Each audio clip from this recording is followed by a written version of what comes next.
Hey, yo. Yo, what is good, guys? I'm just getting everything set up here. Let's get some retweets out. Let's get that algo pumping. I'm not shadow banned anymore, baby. We gotta love that. Just checked. Can actually tag me and shit now. What are y'all doing? What's the news, Dre Millie? What's up, Leviant? What's good? Bro, me and Dre Millie setting up some things in the back end right now. I'm just reading his messages, Sir. trying to get How was EDC, bro? man. It was crowded, but it wasn't too bad. It wasn't too bad at all. It was the production was pretty crazy, bro. I don't know if you've been, but they really went all out with the sound and the fireworks. They do big fireworks shows every night, which is crazy. They do crazy sound production and lasers and like they really go all out, dude. It's crazy. It takes them about a month to set that thing up, only for 3 days, you know. Holy And shit. then by the time we were checking out of camping, they already were breaking things down. Like they already had the cranes in there breaking it down that Monday morning. Yeah, I bet it costs, even for half a day. Yeah, it costs them money. They want to get in and out really quick, huh? That's exactly what it is, too, man. I saw some crazy stage setups, like the one Slander was playing in with the face, the human, whatnot. Yeah, dude. No, the Uh, stages are crazy, man. They really go a lot. I think Slander played Kinetic Field, honestly. In that I didn't go to that yeah, stage because I heard there were just too many people. That's the main stage. There were too many people there, man. There was nobody I wanted to see there, you know. facts, facts. So I don't know. Have you been to Tomorrowland? Not yet, That sadly, bro. Uh, they're on that size level though. That's a big one too, right? true. Stage-wise, no doubt, no doubt. I like bro, I love when everybody comes up into bad take. It shows that everybody's joining because I have everybody's noties on. I get a bunch of notifications. Dude, I'm a little rusty, you know what I mean? Like it's been about 3 years since I've been hosting, 3 years in NFT time. 3 days IRL, you know. Who knows what happened while I was gone? Some crazy shit must have went down. Let's see how many times you mute everyone when they're trying to speak. Oh, there it is. I'm just playing. That was perfect on Yeah, cue. I know. I'm pretty quick at it. If anybody wants to come up and tell me all the crazy shit that happened to NFTs, like, let's get up to date, dude. Like, what the fuck is going on out here? I come back and everybody's buying clones for real, guys. You guys are now buying clones. Everybody's stacking clones. Something in the water. I, Then check the message I sent you so I can put this thing in. oh, here, hold on. Oh, but the Gmail. Yeah. Wait, 1 second. I guess FOMO is building up. Yeah, man, it's cooking You're out here.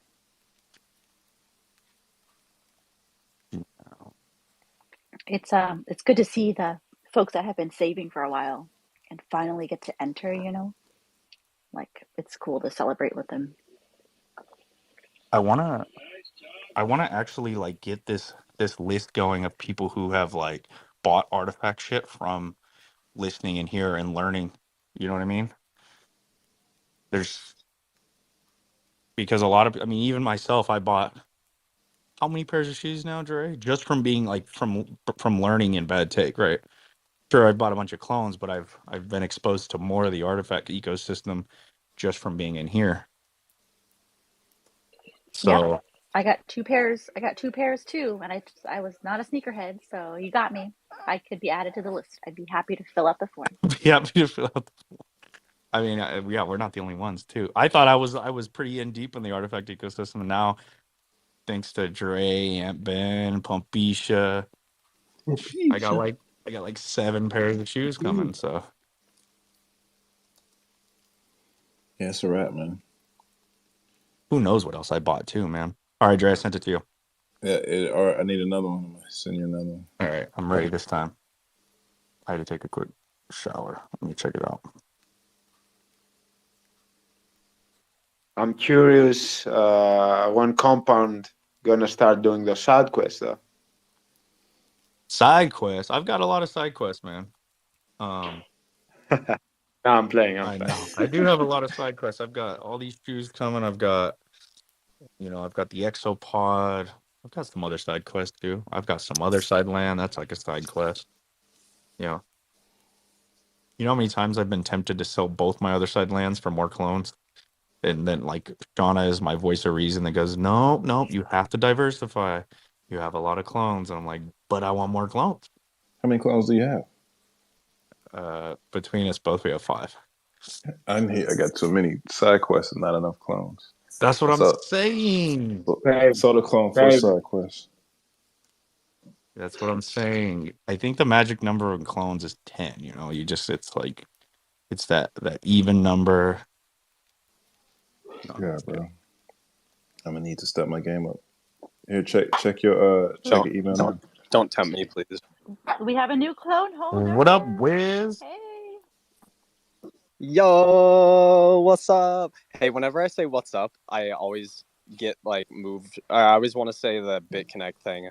Like it just comes to me. So yeah. BitConnect. What's up? What's up? What's up? What's up? BitConnect. Take. Bro, how'd you find this demon? What drew you to the demon? Was it the cyborg dreads and the robot mouth plus the demon? Like that shit is sick. Dude, it was pretty crazy. So I was watching clones for the last like 2 or 3 days, and there were some that I really liked, and then yesterday there was a whale that dumped like 10 or 15, or I think 10, and they just took WETH offers, and I saw that one, and I was like, fuck, like I was actually really pissed because I was like I've been looking this time, and then like this guy just takes WETH offers. I'm like, gosh, and then I'm in bed, and it's like 12:30 or 1 a.m. and I'm like, I'm just gonna check one more time, and then I see it for sale, so I'm like, what the fuck? And it was in like my price range, so I got up, and then I went down to my computer, and then I double checked. I checked the wallets because I was like, maybe it was stolen. But then yeah, it wasn't. I was like, oh well, it looks like a whale, and then like a bot picked it up and then just was gonna flip it, and then so I bought it, and yeah. But I really liked it just because like it just matches like the red, and then the I don't know, I forgot the name of like the the jacket, but it matches like the purple, Dre's got it on. and then yeah, the Demon 6. Dre's got the jacket on, right? The same one. Oh, also I noticed it has a necklace, but it's not showing. Like I think it's when it was created, maybe it thought that it didn't need to show it, and so it didn't show the necklace. It's like the only one with that necklace that isn't showing the necklace. It's kind of What interesting. necklace is it?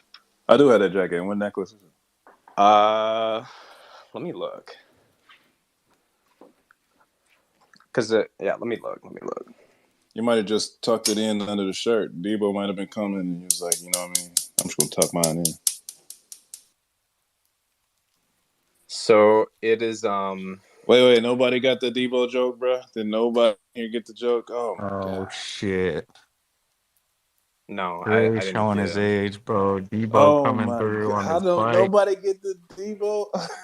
Don't nobody get the Debo? Ant been down there. He the only one that usually get the joke, bro. He got to be busy. Oh, dude, that is So wild. It's not showing. It does have a necklace in the yeah, trade the stuff. jewelry marble G Link, and like even there's other clones that have like shirts on that like cover most of the necklace, but it's still showing a little bit. But this one, it literally doesn't have it. So yeah, it's interesting. That's kind of cool, dude. It's like a hidden That's trait. dope. But yeah, I'm super excited. I'm happy to be here. We need to get your files downloaded, bro. I didn't send you no crazy link. You could type it in yourself if you want. Go get your. Oh, there is one more, actually. There is one more that doesn't have it, but it has the same jacket as mine. So it's that jacket. I wonder if it's the jacket that makes it so the necklace doesn't show up. That's Yeah, it's interesting. probably the jacket.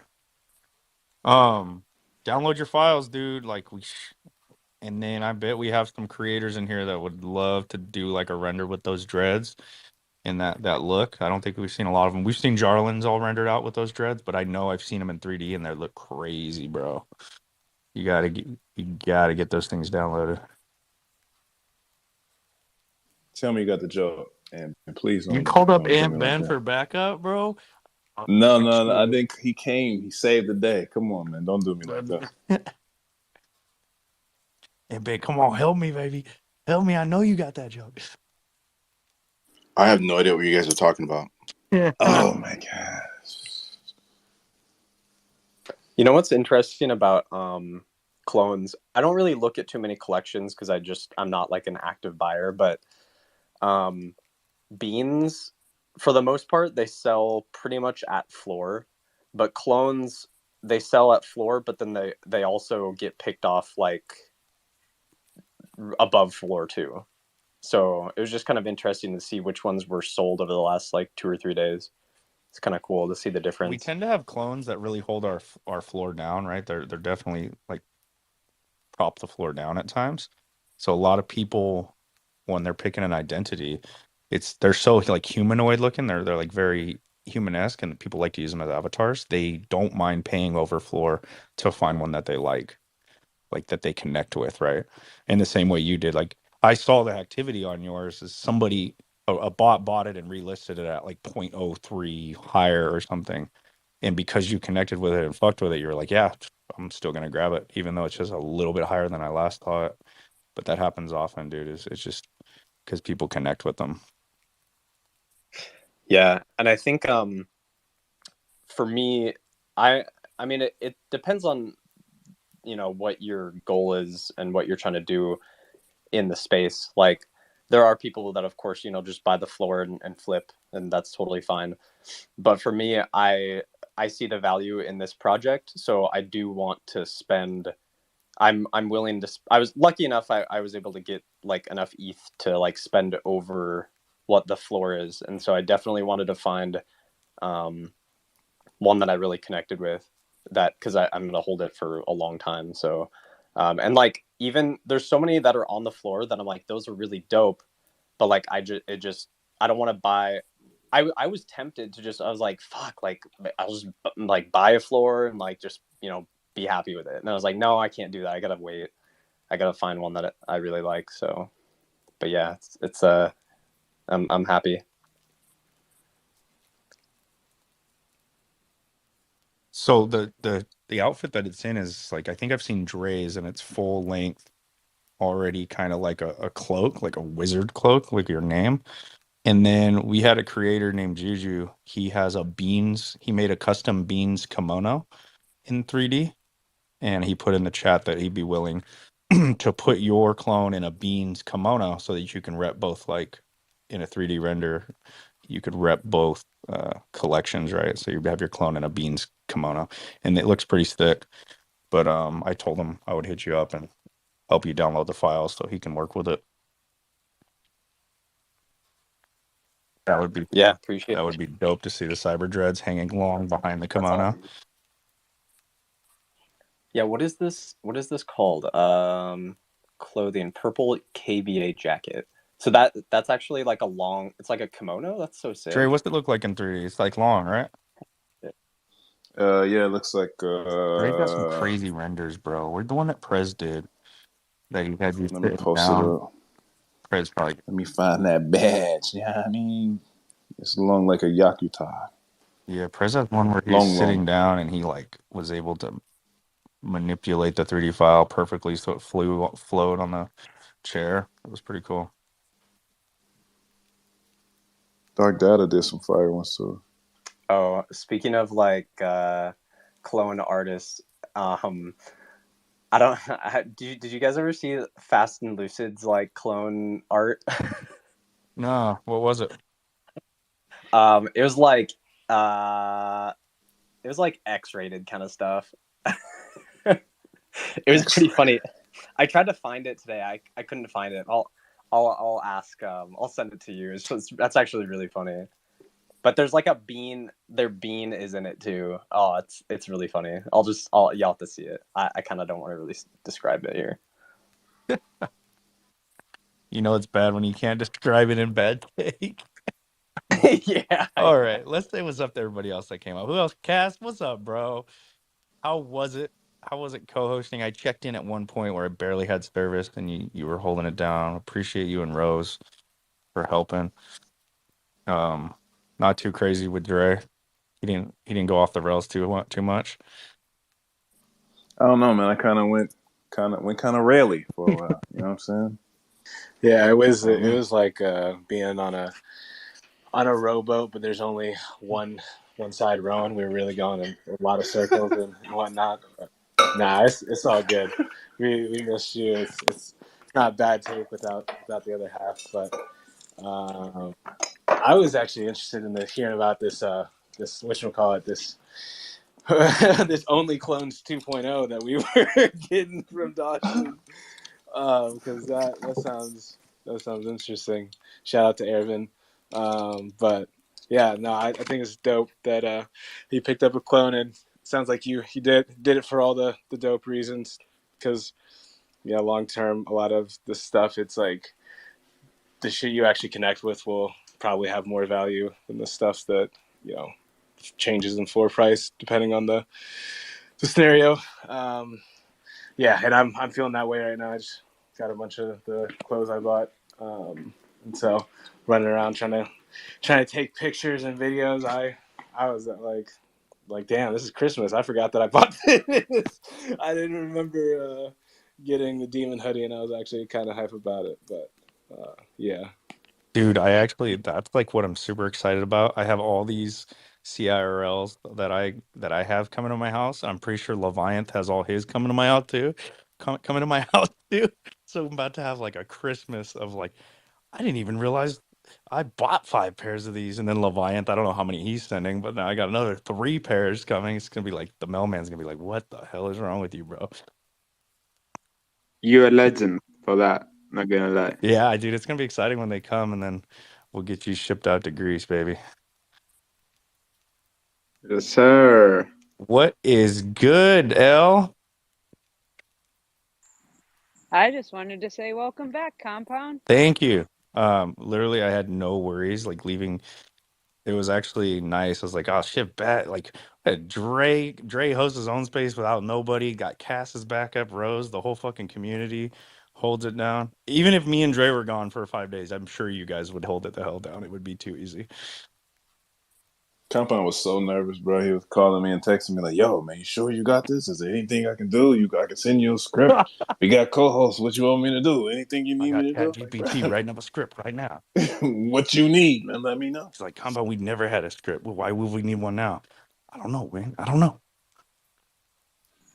I was That makes worried you there. anxious, huh? That's fun to see Compound anxious. Nah, bro, I'd never anxious. Never catch me anxious. Oh, bro, I got pictures, man. Please don't let me post those pictures, bro. The anxiety, the anxious compound. I was just going through my photos the other day and ran across it and got super weak. Nah, bro, it's keeping receipts, dude. I can't. Nah, literally keeping anxiety receipts, dude. What were you saying, El? I was saying, don't worry, we're still trending to 0. So they kept it going in the same direction for you. Yeah, good thing we didn't adjust course. Gonna keep it straight down, boys. Oh my god. What's up, Rose Grail? Hey. What's the news? Yeah, it felt like 3 years since you were gone. Wait, But it's why does great. time feel so long in Web3? It does, which is funny, right? It's actually I know weird it's trying to great. catch up with everything. It's only three. It was literally 3 days. Do you feel like it got away from you? Did you come back and feel like you missed the last No, stuff? bro, because you know what I did? Last night I just started quote tweeting anybody and everybody. I don't know if you guys saw it, but like if I was getting tagged in something, quote tweet instantly. And then I was any news that I saw, retweeting, quote tweeting, and just quickly kind of dove back into it. Um and then I got unshadow banned too, so now everything's working right. Compound, where did you go? I went camping where there was no service at EDC. Oh, that's cool. I actually sometime this summer I'm gonna make it a. Well, I want to do it a couple of times. I want to go someplace where like, because we have a camper van. It's a vintage van. So we're gonna go camping more this summer. But I want to go where we can use our phone for like traveling, but that's it, and like taking pictures. But other than that, like we just set like a weekend where we can't do anything with our phone other than like emergency or something. Where are you from? Where do you live? Washington State. Go south to like Yosemite or something. It's up there, isn't it? I don't know. You mean like national parks or just kind of go anywhere? Oh yeah, there's a lot of places around us actually. There's a Mount Rainier is close to us, which is super pretty. So we're gonna go up over there, and then we also want to go to Olympia, which is like rainforest. And I haven't been there since I was a kid, so we got to go over there. And then also the Oregon coast, which is my favorite area ever. Like I used to go there all the time when I was a kid. That area is super pretty. So yeah, we got a lot of stuff we want to do. Did you build out this van? Is it like one of those Mercedes Sprinters or what's it look like? No, it's a 1986 Vanagon. So it's like it has a pop top, and you can sleep 4 in there. It has like a little kitchen and everything. Yeah, bro, get some Starlink on that bad boy, mount it on the top, start traveling. You know how many times me and Sean have considered like just traveling with our travel trailer and working out of it? It's actually super hard to do, but we've considered it 100. Just be like van people, bro. I could see you doing that. I saw you bury yourself in your backyard twice now. Like I could see you living out of a van, dude. Like, Yo, it's interesting because like we have a van, and like there's people that are hardcore, like they're called like van lifers, or I don't know what, but it's like they do van life. Basically, they just live out of the van, which is totally cool. I just would never be able to do it, but like I would love to like camp a shit ton in it. But yeah, people go hard in those things.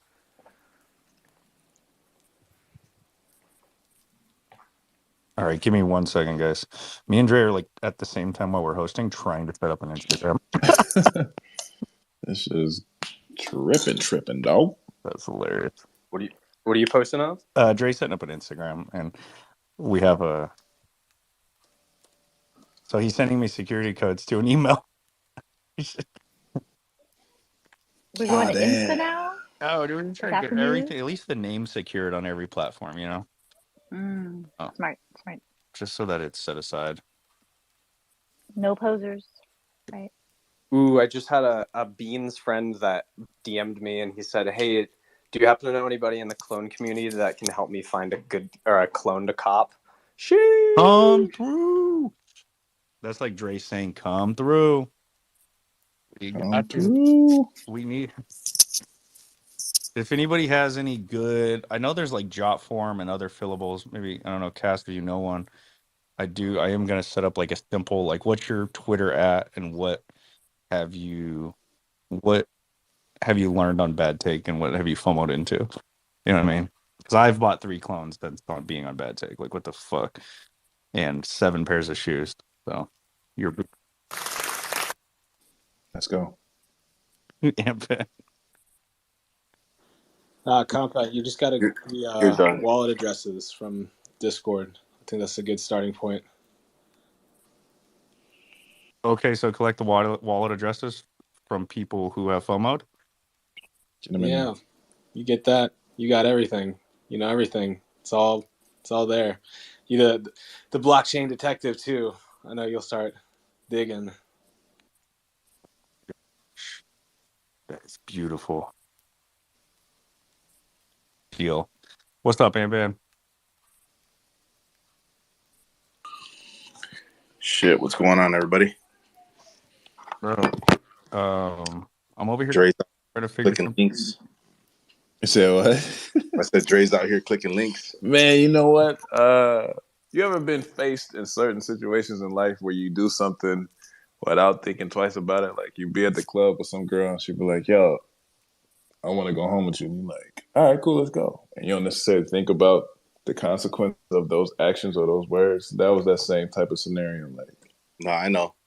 I'm feeling the heat is on right now for me, and like my fingers twitching, like just hovering over that link. Like I'm not sure. All right, This dope. guy, My Beans friend said if we're on, still here in 15 to 20 minutes, he'll come through. What was that? What did you say? Come through or slide through? What did you say? Come through. Come come through. through. Yo, Aunt Ben, can I ask you about the quality of these packaging that you and freaking Junior are dropping, bro? Like, I got a little preview on the timeline today. It looks like you guys are shipping everything out. Like, bro, I didn't know you had the packaging like that too. The bro, man, quality. you're fading the man right now. Like, what's up? Nah, dude, tell us about the process, man. Like, tell us about the printing process and how you got the packaging so clean. Like, we want to know. The Naname by Junior is about to hit the post office, baby. Yup, coming to a hood near you. Um, nah, man. Like I've been doing that for a long time. Like, quality's got to be good. Um, the first artifact hoodies that I did, those were done using direct to garment printing. So um, they were meant to look like they were gonna fade over time, like more vintagey style. These are screen printed, so yeah, it's gonna look. The garment will definitely deteriorate before the embellishment will.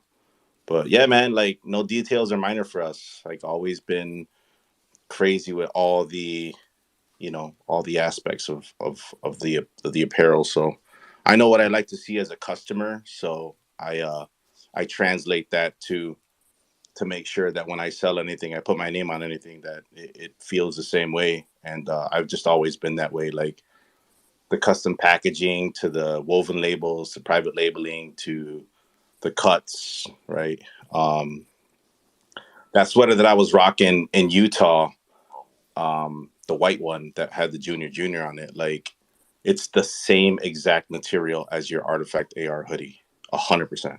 Hmm. And so that's the kind of quality that, like, if I'm gonna put it on myself, like I'm willing to sell the product, and if I'm not, then I'm not selling that shit.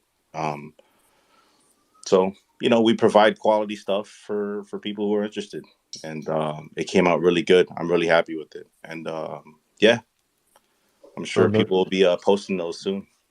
the I'm packaging is at the top. What's up, yeah. Rose? I had to post the packaging. I had messaged Aunt Ben. I'm on the project team, so I'm already biased. But I told him like I think I'm gonna frame the packaging.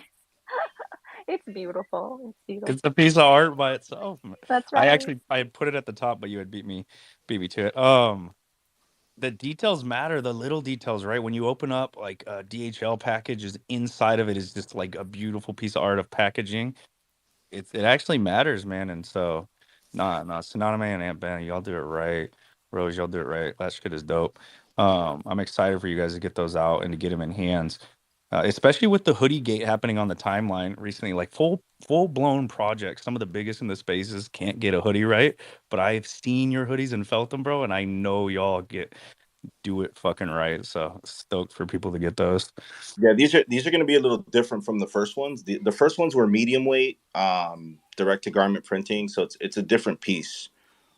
These are very heavy, and different embellishment method on purpose, right? Like Sinomine is definitely my goal is to be on par with the expectations that the community has from Artifact. So we're going to be dropping, like, the plan is like, yo, that mind share, like when you're picking that AR hoodie up, like the quality of this is like, which one am I wearing today? That's the goal. Like, what am I putting on today? Is it this or that? And for me, it's like competing with Artifact. Like I love Artifact, like I'm a maxi, right? But I could do that stuff too. I've been doing it for a long time. So I just know what I like to wear, so like I want to be able to put that out for the people who you're in this community and who are fucking with the work, and it's only gonna get better. It's like this is the first thing, period.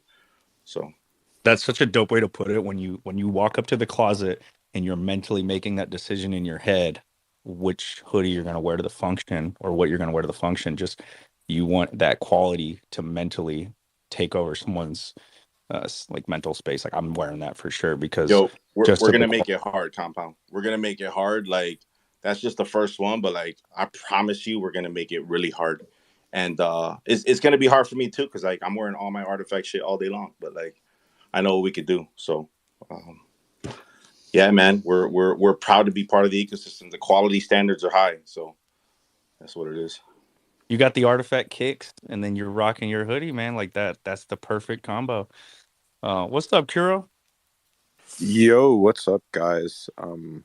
I wanted to We ask, got beans and on stage, baby. We got double beans on stage. yo, Go we ahead, bro. got double clone beans, baby. Double Double clone clone beans. beans, baby. It's fucking crazy out here. Dash, man. This is a fucking vibe, bro. This is a fucking vibe, bro. Merging fucking worlds, bro. That's what this shit's all about, bro. Merging fucking worlds, bro. That shit fucking, it really sticks with me, bro, because, like, yo, yo, there's not enough fucking territory to fight over yet. Like that ass, like there's not enough territory to fight over yet, bro. It's crazy out here, bro. Like people are fucking, like they're just so fucking weird, bro. Like today I got a fucking threat from some guy. He's like, "Oh, you lost 30 bands. Send me 90 bands. I'll fucking take care of it for you." I'm like, "Dog, listen. I'm not trying to hurt nobody, bro. I'm not out here to hurt nobody. You don't understand. Got bread, bro. I don't need fucking bread. It's not about the money. It's about the disrespect. Like, like you don't get it, man. Like, it's about the fucking disrespect, my guys. Like, I'm not trying to hurt nobody, bro. If I wanted to hurt him, I could just jump on a fucking plane.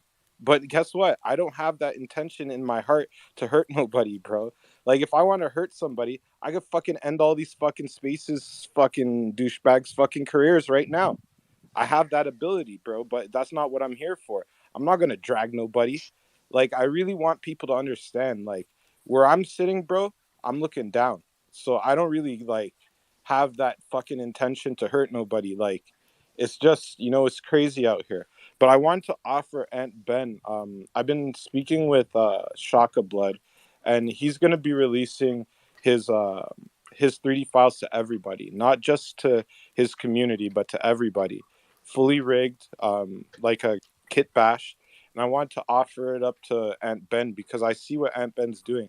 Like Aunt Ben's been like fucking with everybody. He's merging worlds, bro. Like he hit up Raspy, and like people think me and Raspy have issues with each other. We don't have any issues with each other, bro. If it wasn't for Raspy today, I probably would have made a big error in judgment.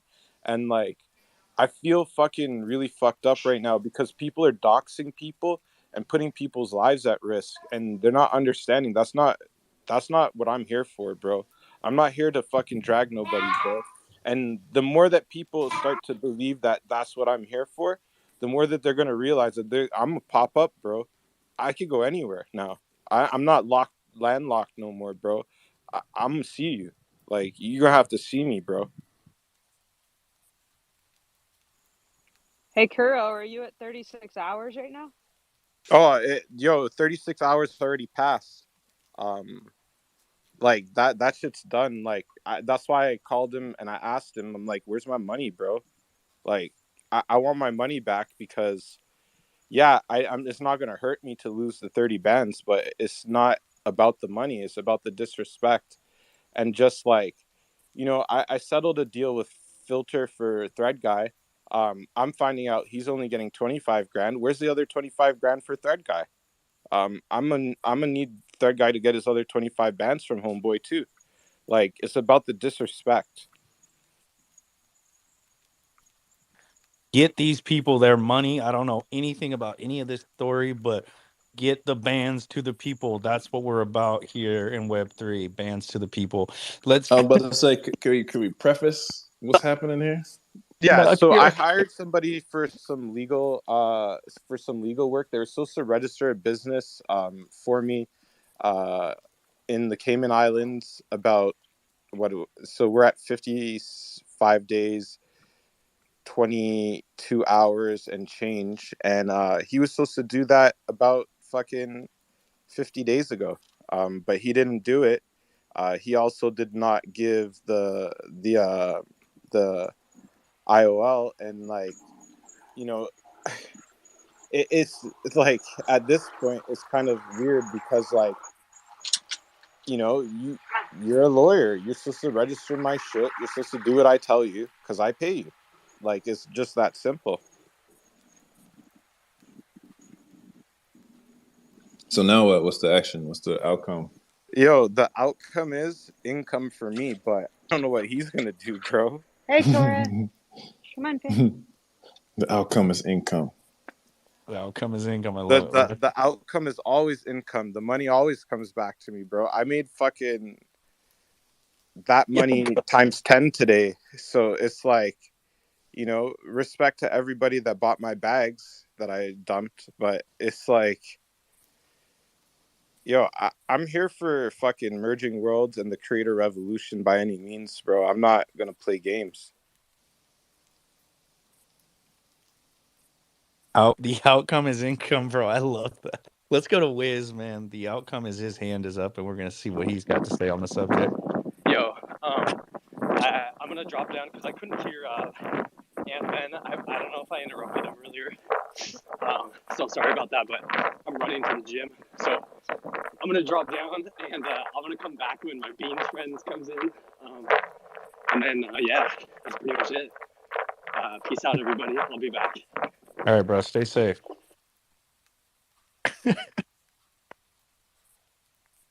No, I but don't know seriously, why. the outcome will always be income if we continue to merge worlds. Like, literally, they gave us the formula when they gave us those stupid fucking things that I couldn't figure out with the dumb fucking, like, whatever emoticons, bro. I couldn't figure it out before, but now I understand what they've been trying to say. Like, if you look at what's happening right now, we have a full merging of worlds. I have a lot of Azuki friends that have been asking me, like, what would I buy if I was buying my first clone? They're asking about the vials, they're asking about the ecosystem. That is the most beautiful thing in the world to me, because we're all one race of people, the human fucking race. We're not like fucking just clones or just Suzukis or just beans or just this and just that. We're all human beings, man. Like, there's no reason for us not to support each other. That's the way I'm looking at it. That's what I believe the merging worlds is all about. Merging worlds can have so many different meanings, right? We could be merging people that love one project into our project. We could be merging the physical and digital worlds. We can be merging the Web 2 normies to the Web 3 space. Like, I think it's just kind of it's a really dope broad term that I like to use as well. But I do love seeing people's eyes open to like what's maybe going on here in this ecosystem, because there's a lot more going on than surface level floor price on OpenSea, right? Like, there was a guy who posted, a tier chart of projects the other day that I quote tweeted, and it was very clearly just like a floor price chart. Because if you really dove into probably the finances and the total NFTs and the market cap and like the actual utility of a lot of these projects, the chart would look a lot different, right?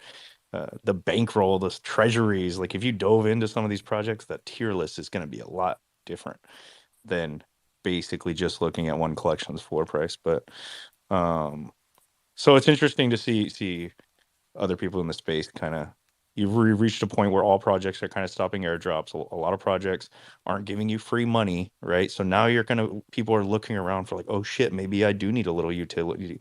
Maybe I do want some dope physical items. Maybe I'm tired of showing up to functions looking like doo doo. Like, so there, you know, you know what I mean? Like, oh shit, wait, what are these? What is that project putting on the timeline? And it's really like, guys, if you've seen it, Dre started it. the in drip we trust hashtag. Like as you're getting your season one merch, or if you just have your AR hoodies, anything artifact, your Miami t-shirts, anything you have, put it on the timeline. Put in drip we trust, tag that, and then flex it on the timeline. Just kind of show that not only does Artifact do one single hoodie, right? They fucking can nail a lot of different things as well. Everything from shoes to shirts to hats. Like Tevi posting his hat today. That this shit looks good. The CloneX hat, the basic one, looks really, really good. And I'm over here. I didn't get anything, bro, but I did get the AR hoodie, so I put that on the timeline. I'm gonna have to buy all that other shit secondary. Who have we not said what's up to? Are you gonna sweep the floor? I'm gonna sweep the floor of CloneX hats, I guess. Let me know if you have a CloneX hat for sale, because it looks really good on Tevi. Maybe it's because he has a big old beard. Yo, What's up, bro, Tevi looked fly as fuck in that picture, bro. I had to bro? tweet that shit. Yo, My guy looked fucking so fucking fly. I've never seen anybody make riding a lawnmower look so damn good. You know what I mean? Full dad mode, white kicks on, CloneX hat, lawnmower freaking cranking out there in the sun. Like, guys, that's utility right there. You know what I mean? Like, Artifact is making wearables that you can not only go to the gym in, show up to the function in, but you can do data activities. You can mow the lawn in this shit. Like, what other project is making lawn mowing equipment like Artifact? Like, let me know. Let me. What's up, Rupsy? Man, this dude out here, fucking lawn mowing equipment. No, I just had to come in, man. Say what's up. Say hi to everybody, man. Hope everybody's doing well. Yeah, bro. We're in here. We're in here just bullshitting, like normal. Really excited for what Rupsy's dropping on the timeline lately, bro. Your line of digital wearables is so fire, and I'm excited for the next couple days specifically. Yeah, man, I Yeah, really appreciate it, dude. There's definitely some fun stuff coming up. So, yeah, I'm excited to see what happens. we got so many people in the community like cooking their own things, right, dude? That's what's so dope about this community is that everybody's working on something. There are a lot of people in CloneX. Okay, there was a lot of people in CloneX that were here for their bags to get pumped and for the team to make them money or send them money. And you're seeing this FUD storm might have been a good thing because it's weeded out all the wrong people. But the people that are still here in this bear market are the ones that are you like building around either their IP, building around the IP, building something, right?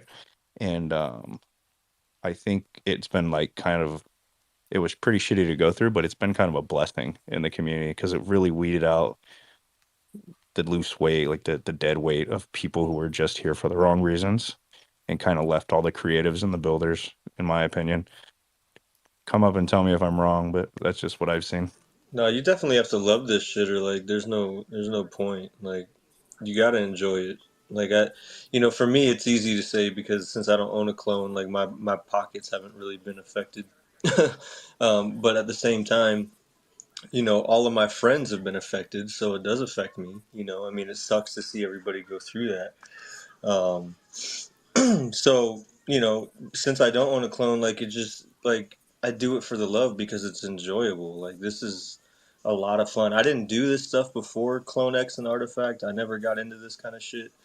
But because of them, it allowed me to, like, learn something completely new.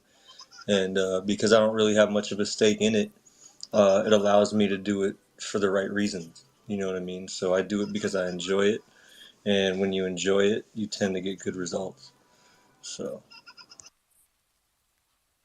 Maybe holding off to buy your clone has been actually the smartest thing out of you could have ever done, right? Because we're all down, or at least I am, and you're just waiting for the right time to snipe one at a good price, man. Like, you maybe played the right decision, and you got to skip all the emotional roller coasters of going up and down in bags. You just been building, bro, and creating without having to worry about it. But nah, you're right. Me and Dre were talking earlier, and if you look back ago, there were a lot of names that were here and you recognize here that were real that were like very active and in the community, very excited when things were like really good and things were going well. But it really will test you and test the community when shit's going bad to see who sticks around and who was here for the right reasons. When people's bags are down, all across all projects, honestly, and not just CloneX, but you know, CloneX just got hit really hard with the FUD. The people who stuck around and are still here building or still here partaking in the community and being a part of the community really shows kind of maybe that they were here for the right reasons. And I'm not like shitting on anybody who is having a hard time financially. I'm just saying that this is a hard time to want to be in this space, specifically when all your crypto's down, your bags are down, your NFTs are down. Like, it's hard to force yourself to want to be here. But if you surround yourself with like a dope group of people, it makes it easy. Like, and you start having fun with it. You just accept, like, all right, I guess we're waiting for the next bull market. Let's make the best of this and build and enjoy our time here doing what the hell we're doing. Like, I'm having a good time here. I actually didn't like going away for a few days. I was checking in on it as much as I could because I actually have fun out here. So that's a good point, though, Rupsy. It's wild to me to see like how many people who just jump in between projects because of the hype, right? Like, we see that Pudgy Penguin came out with their toys. Now it's people on the timeline talking about how much they love penguins and shit. Like, it's wild to see all of these. It's wild to step away from this sector, this realm, and look at it from the outside looking in, and to get it from a different point of view.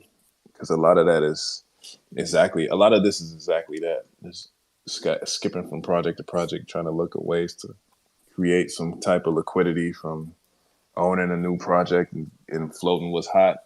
So like you said, when you see people who are actually dedicating their time to a specific project or a specific community and helping to build that culture, that's how you know it's real. And so I do think exactly what you said is dead on. Everything that happened in the flood storm was a blessing, because now we here to actually build this thing up from the ground up yet again, and it's more solidified and stronger than it's ever been. So no, I agree with you on that. I think the funniest people in the space are the bandwagoners. Like, whoever that has that current hype, they'll like dump whatever they have to go FOMO into that current hype, and then it shifts. They're dumping it. Like, I don't know, how do these people actually end up in profit ever if they're always dumping what's no longer hype to get into what is hype? They're just jumping to the next hype thing. I don't have the ETH to be doing that. I'll be freaking wrecked, bro. I can't just chase whatever the timeline's talking about that week. I fall in love too much to do it as well. So I'm here. I'm here to stay. Speaking of falling in love, what's good with the homie Cram? Cram, what's good? Speaking of falling in love. What's good, fellas? What's good? No, man, Compound, dude. I haven't talked to you in a little bit. Since you got the new clone. That's just sick, dude. It's really sick. It fits you really good. I like this one way better, dude. I'm happy for you. Is this the forever PFP? Bro, it fits me, you swear. Don't worry Where about the kids screaming in the back, guys. I promise they're all right. But no, seriously, like they're all right. They're they're not. good. They're safe. He's trying to jump over this gate, but I don't think he can do it. I appreciate you, bro. I've been searching for. I don't know if anybody's been in here. I always said my last PFP was not my forever clone. I've been looking for a new angel for months now, and I've been putting bids on angels, ones that I wanted, and I've been chasing really expensive drip angels because I've been wanting a PFP that's a drip angel. And one of the community members, Mikey Montclair, I don't know if he's in here. Let me see. He sniped this thing from somebody who needed liquidity. The guy minted it. He never PFP'd it. He needed, it was just sitting in his minted wallet, and he posted up for sale. And Mikey sniped it really quick. So I reached out to Mikey and I said, "Hey man, do you plan to?" He had it for sale. I said, "Do you plan to sell that angel? And would you be open to a trade?" And he said, "Yeah, I'd be open to a trade." So I offered him a trade, and he shot back a rebuttal. It was a little bit more ETH than I had, and I was like, "Man, I'm actually like tapped out on ETH." And he's like, "You know what, man? Like, let's rock it. Let's do the trade." So I traded one of my other angels plus the ETH for this one, And I don't know if you guys know Mikey. Shoot him a follow, Montclair. He's a dope creator too. He actually ended up the other day creating a render with this clone because he had the 3D files and like the Rimowa suitcase and surprised me with it. Put it on the timeline, kind of like a gift for doing the trade. He gave me a dope render. So Nice. we got some cool people in this community, man. That's dope, man. I mean, you've been putting a lot of work for the community, so I see why probably did you that favor. Like you're out here building, grinding every day, you know. Um, but I've just been playing around with Blender like crazy. It's like Blender's so addicting. It's like for me, it feels like a drug kind of. I'm like I can't stop now.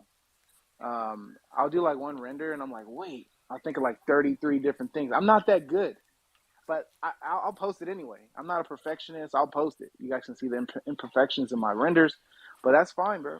You guys can see my progress as I grow.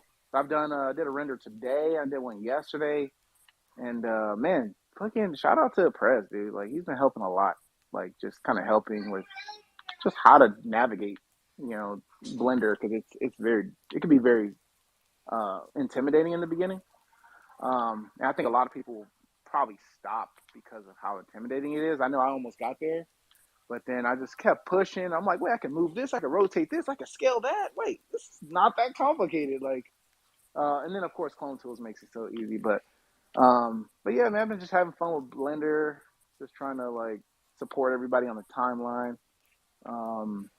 So yeah, man, I'm just chilling though, hanging out with the kids, like about to get ready for dinner. Just popping and seeing what's good with y'all. Bro, Prez is like the gold standard of a community member. Dude is streaming all of our spaces. He's in the Discord live helping people on Blender. He's making renders of everybody's clones. He's giving hoodie edits to new clones. Like the dude is doing a ton for the community. And if you guys don't know, every once in a while Prez will hop in the Discord and just stream Blender like tutorials. And if you ever have any questions and he's not busy, he'll end up answering them. I've asked him Dude, plenty of questions on Photoshop and Blender. sometimes I'll just chat. Like even if he's not in there, and I'm like, dude, I need Prez right now. I'll just chat him like in the Bad Take Discord, just add him or something. Like, yo, can you jump on Discord voice?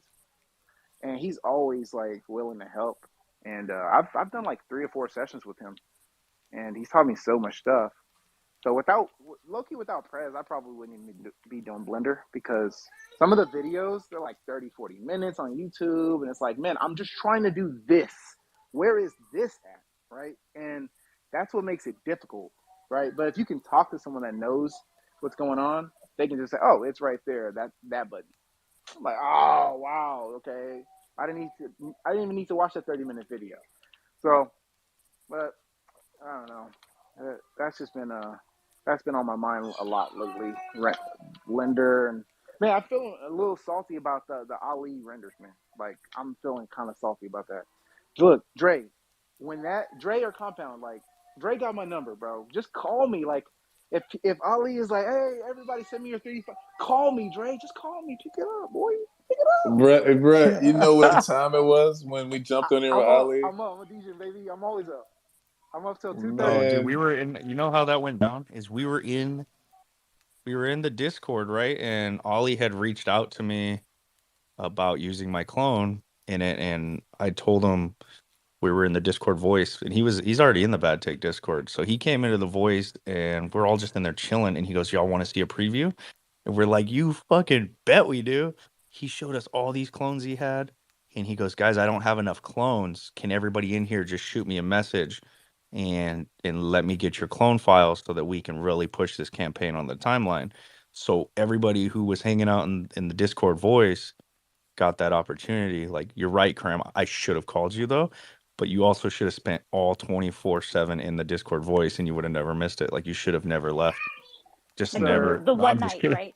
The one night I wasn't there, Compound, right? You're gonna rub Yes, it in. Rose. It was so random. You guys have no idea the weird shit that happens. Like, Beb has come in there multiple times and he'll just drop a link in the voice and he'll go jump in my world and he'll have some custom hyperfi world that he puts all our VRMs in and we're like running around hyperfi. That's just random. None of this shit's planned. yo, I So was there for that. I was there for that. I was like, Yeah, Deb, I need a that's how VRM. Ali happened, Got bro. it. Boom. Hyper-V on mobile.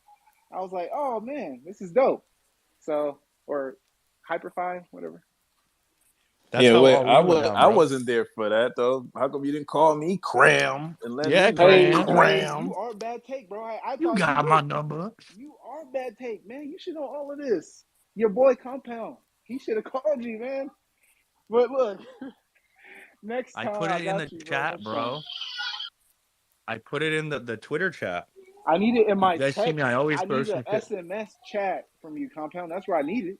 Bro, SMS is dated, dude. Like that technology dated. It's over with. You Damn, gotta we just got an Instagram today. Now we need an SMS. we need it all, bro. We behind the power curve. that text message is boomer technology. If that's what you guys are using nowadays, you're last, bro. I You're need not up pigeon to carrier, man. We need smoke signals, cuz. Put send it in me a the air. smoke signal. Put it in the air. No, we do need all of this stuff though, for real. Like, man. But Karam, yeah, no, man, don't worry, bro. Um, Ali got 300 messages, so you're probably in there Dude, I somewhere. know. I talked to him. So I was on it, dude. I'm on him. I'm in the Discord. I'm like tagging him. I DM'd him. I don't care. Like I don't really care. Like if I'm annoying or whatever. I want the render. So I'm like, the render is so fire. I'm like, I want this to be my pinned post. This gonna be my pinned tweet. It's gonna be that right there. And I'm like, because my renders, they're not messing with that at all. So No, don't even do that. Your renders is my crazy fire too. You said it yourself that people give up. I'm people, bro. I jumped in that blender, had no idea what I was doing. Clone tools helped me to a certain extent, and then I was like, nah, because I didn't reach out to Prez or anyone else. It was like, all right, I did one with my dude. It's kind of meditating, sitting in there with his legs crossed, and after that, I was like, all right, well, that was a good run. It was good for me, but no, your shit is crazy. You're doing a lot of dope stuff, so keep that going for real. no, but look, I appreciate it, Trey. I'm trying to grow. It's fun. But no, I told Ali, I'm like, bro, I'll pay for the render, bro. Like I I was like, I'll give you $50 in ETH, man. Like, is that good enough? Because I know. Look, I knew after he did it, there was a lot of people that wanted it, right? So I'm like, well, I'm pretty sure you can make some money off this now, Ali. Right? And that was my thought process. He just kind of left me on red, man, after that. So I don't know if you like that or not. So I don't know. Hopefully I'll get it, though. I think I'll get it. Hope I get it. How much? I'll shoot him. I'll shoot him a call and see if we can make a connection. But what you want to render it a mutant? What he don't even know what to do. No, You can change the sir, PFP. come on. My clone is all over the place. The banner, the pin pose, you can't miss it. So I just have to go back to my digital identity, Dre. We talked about this at the DasWoosh event. That's you. This has been me in this Web3 space. I love the clone, which is why I rocked it. But this has been me for like a year and a half in this space. So I just went back. It felt right. But Well, let's talk about that. Did you feel like you received different engagement from the mutant than when you had the clone? This is a good discussion here. so engagement is different for sure. This is how I felt, man. So I've had a mutant for so long. I had a mutant in the bull market and all that. And mutants, apes had a lot of clout, right? And I'm not looking for clout necessarily. I just this is where I've lived. This is where I've been. And then I come to the CloneX community, and it almost felt like kind of like rebuilding, like starting from zero. Like no one knows me, at least as that PFP. I think some people are, oh wait, is that Cram? Oh, that's Cram, right? People are doing a lot of that, and it's not just the engagement. Sometimes when I would reach out to people, uh, I guess that's kind of engagement too. Shit, like I reached out to a few people in the clone community, and they just like ignore me. I'm like, what the fuck? Like 10 days, like 10, 15 days. I'm like, dude, I'm trying to buy something from you. Like, I want to, like, even L, like, I reached out to L. I know L's been busy, but I'm like, L, I want a banner. Like, I reached out to somebody else about like a AR hoodie. It was like fucking 2 weeks. Like they just leave me on red. I'm like, what is going on? Like that was kind of making me feel a certain type of way. I'm pretty sure people are just busy. I think people are just like not paying attention to this bird app as much as they used to. And I think that's what's going on. But I'm just like, I don't know. It felt weird. It felt a little different. So I just went back to my roots. But I still rock with the clones hardcore. So that's why I'm here. No, I feel you. That's a good conversation too. I can understand that and what you're saying. So I'm gonna leave Cram on red while he has a mutant, so he just feels equal both. Mute. I'm gonna only reply when he has a clone. Then it'll feel even. Make him feel comfortable in both sides. Did you get your AR hoodie? No, I didn't. Still kind of like jumping around different people. Some people are coming in really high, and I'm like, yeah, I can't justify spending that much for a hoodie. I get it, has like technology in it, but so I'm trying to find the right price. So I don't have anything yet. What's the high that they offered it to you for? So one person offered like $750, and that seemed a little too. Are they going for $750? No, but I think it was like. What's StockX? Wait, no. So the person who offered the $750 was like, it's still in the DHL packaging. It has, so you get that experience as if you were opening it, like as if you got it, right? So I kind of, yes, I guess it comes with some additional stuff, some stickers and stuff. I don't know what it comes with, but that person came in a little high, and then Arch Nemesis, he came in at like 0.2 something, 0.23. That wasn't too bad, but still like a little high for a hoodie to me. I'm trying to stack. I'm trying to like build up my coin positions and stuff like that get ready for this next bull run in a year or so. So 0.23 sounds right, doesn't it, Dre? Isn't that what they meant? I was something like that. I thought they was like. I think I talk in USD, right? I know everybody else They talks were in like ETH. $400. I thought they was like like 350. Yeah. They're like 400. I saw they're 280 on StockX. Right, obviously it doesn't come. Yeah, StockX. It doesn't come with with the AI. It doesn't come with the actual with NFT. The NFT. But, the NFT is pretty cheap. I'm sure. So. Yeah, that might not be the bad. 250. I might do that. My man, 750. I was like, I can get three hoodies for that. If you see a XL on StockX, I would just grab it then. Yeah, no, I saw one. Sweep the floor, baby. Sweep the floor. Yeah, they don't even have. I got a triple XL, and they don't even have that listed on StockX. Damn. That's 750 right there. XL, that's probably huge, even for you. It's dumb body big. I'm swimming in the motherfucker, but I like to take dives. Somebody big, bro. For real. But I would probably grab it on StockX because they're still relatively cheap. They're less expensive than the actual mint. Yeah, I want to get some of the season 1 merch too. Like, but I know a lot of people didn't get a lot of it, right? They just got like, maybe one shirt, one hoodie, one sock, one hat. They don't have like a bunch to resell. But I definitely wanted a season 1 hoodie and like some shirts. So. Oh, there's some people out there that load it up. You gotta get in my. They are. I gotta DM you about that Rupsy so I can figure out who has one.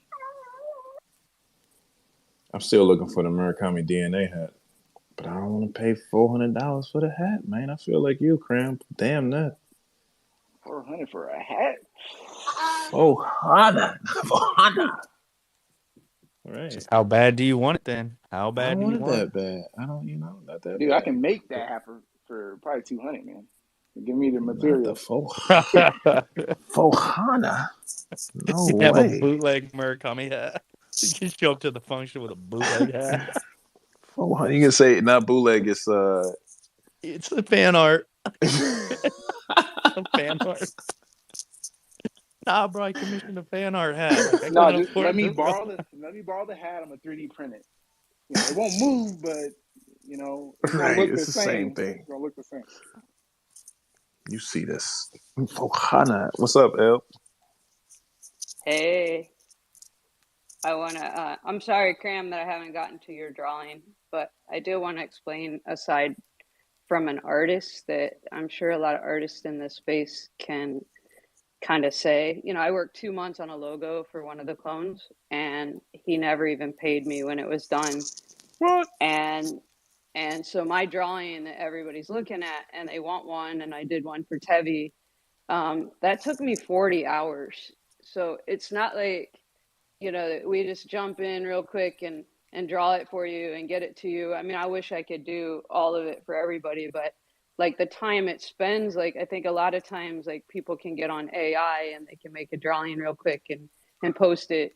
But when you're hand drawing something with that much detail, and I don't want to do anything like half-ass, I want to like really anything I put my name on, I want it to be good. So I think that's the same with a lot of the creators. When you ask them to do stuff, there's about 100 people asking for stuff all the time. And, and there's so many things right now that like in my head, I go to sleep and I wake up and there's like 40 things I want to do for myself that can like forward my craft a little bit. And then I'm kind of going backwards by doing art for other people. So I just want to explain that a little bit. I'm sure you know that, but I think a lot of times people don't realize the work it takes to do certain things. No, and I appreciate that, L. One thing I noticed when I joined the CloneX community is there are like real like artists in here, like real creatives. You guys are different. They say, I think I heard somebody say this, like Artifact is like creators, Azuki is like entrepreneurs, and I think I forgot exactly what they said about you guys. I can't remember now, but no, I see that. And you guys take your stuff really, you guys are really serious about your shit, basically, right? So I appreciate it. That's why I was just like, hey, get back to me when you're free, and yeah, we can work something out. Because I like to support people in the community. Like if I'm a clone, I want to support my clones. Like if I make 10 ETH off something, I'm like, oh, how can I spend point 0.5 in the community on you guys? Oh, this person does banners. This person is dropping a collection. This person does this type of abstract art or contemporary art. I want to support, right? And I think that's just kind of how I've moved, when I jump into different communities. But definitely appreciate the context on that, L. If you want to support the community, let me know how I can make 10 ETH the way you made 10 ETH. Dre, let's not get started, bro. I give you the plays. You don't press the sell button, man. What am I supposed to do? I don't You even don't know press what the happened, spell man. button. It happened. It happened one time. Now that's my reputation in the streets. Damn. Dude, it's probably yeah, you're probably right. Probably once, but that's your rep, bro. You gotta live by it, die by it.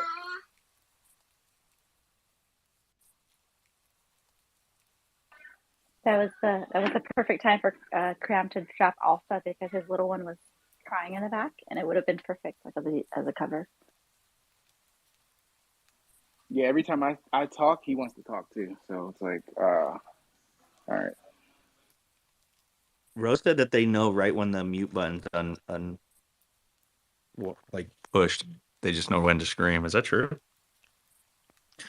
I think so, dude. I would say yes. Yeah. Yeah, I'm gonna say yes. Yeah. What's up, Kiro? I was gonna ask, are we allowed to kit bash clones, or is that like frowned upon? I don't know what that means. I too am confused. So what if I was to say, just take one of my clones and just change all the uh traits on it and just make a whole bunch of new traits and put out a new clone?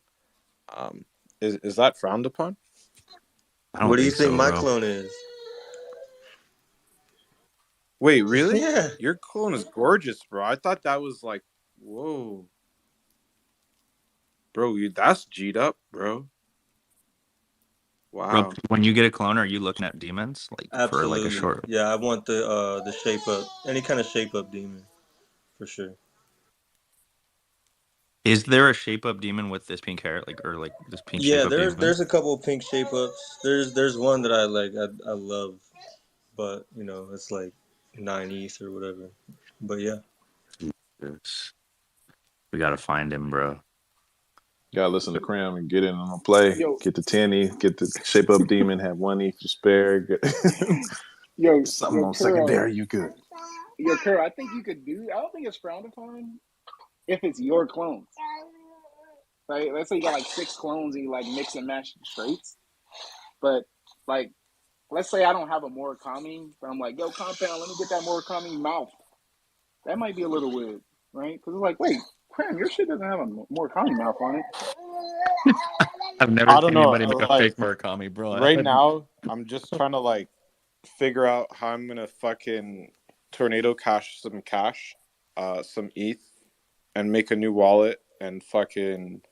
Yo, listen, guys. I've done a lot of dev work for a lot of different projects, and fucking my ETH dirty, baby. Like my money dirty, dirty, baby. Like I wish I could show you guys some of my other stuff. Like I know somebody recently bought a clone from one of my wallets, and it's not flagged or anything, right? Obviously, but like I just feel fucking kind of weird about it, just because like I've already talked to Zach XBT about this. He already knows what's up. Okay, that's why there's no threads written about me, but there's threads written about everybody else, and he understands my position, and we respectfully just don't engage with each other now. But like I already know how people are in this space. They're gonna be like, oh, da da da. This funds came from this pro. Yeah, because I did the dev work, bro. Like, what do you expect? I do the dev work. They pay me from the mint funds, and I leave. I'm not sticking around with anyone, but fucking Artifact and Azuki right now. Like, those are the only two communities I feel comfortable participating in, and also the Hoppers, and like, there's a couple other ones, right? I just don't want to pump my bags here, but like.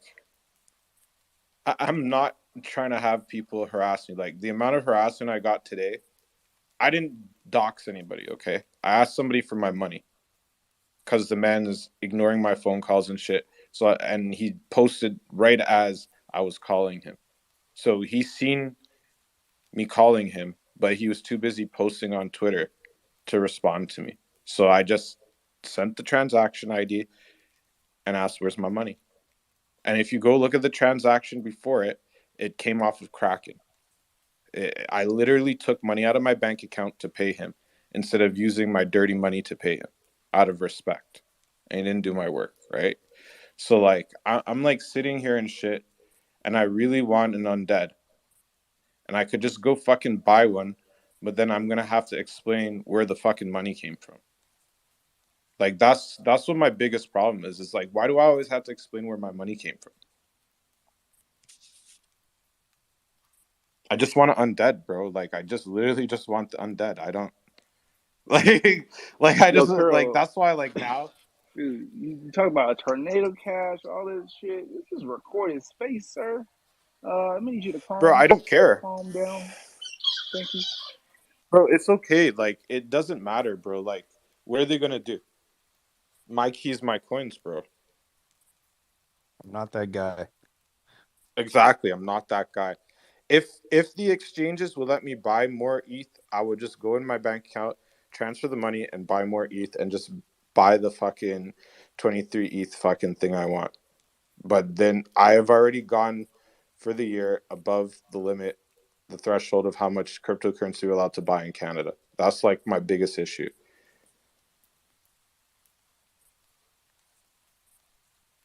Many story times. Yo, I swear. I piece it all together though. Like I talked to Kiro enough that I know like most of the pieces, but I know there's people down there listening going, "What the What fuck the fuck? is going on right now?" I know what's happening, but y'all don't. Let's say what's up to Bayron getting all the merch in, or sorry, the apparel. He's got the kids dripped out going to school, which is Garments. insane to see. Garments, luxury garments to school. Um, he's got the kids. He's sending his kids to school with prices in case any of these other kids want to buy it off the back. Like this man knows. This man knows. What's up, Bayron? We're gonna print off a price sheet tonight for these kids to bring to school. they're very privileged, and the kids, they're around them are going to want the drip, and they're going to go home and like cash only, cash, dude. He's selling So those things for Robux, baby. You already know. no, they're not selling Sweater shit, dude. getting sold for Robux. We don't sell. I told them we're collectors. We're We'll sell when we're ready, dude. We're not ready. Prices have not matured. Yo, this guy is the Scholastics of fucking artifact gear, bro. I love you, Baron, bro. That is the hardest shit I've ever heard in my life. He's So showing up to the my son wore the he's 10, barely. He wore the Genesis hoodie, oversized, this morning, and he came home today, and I was like, dude, how's your day? And I got home after so he's like watching the basketball game. I was like, how's your day? He's like, sucked. I'm like, what do you mean? He's like, they fucking made us clean with poison. And I'm like, what are you talking about, man? He's like, well, it's the last week. So it's the last week of school, right? So they're cleaning the classroom. So I'm like, what? So as he's telling me the story, I'm thinking, what the fuck? They're cleaning the classroom. So he said that the teacher was like, asked them to clean. One teacher gave him some vinegar to clean down some surfaces, and then another one gave him bleach and like a little like bleach like wiper, you know what I mean? And when you combine vinegar and bleach, it's like a extremely toxic combination.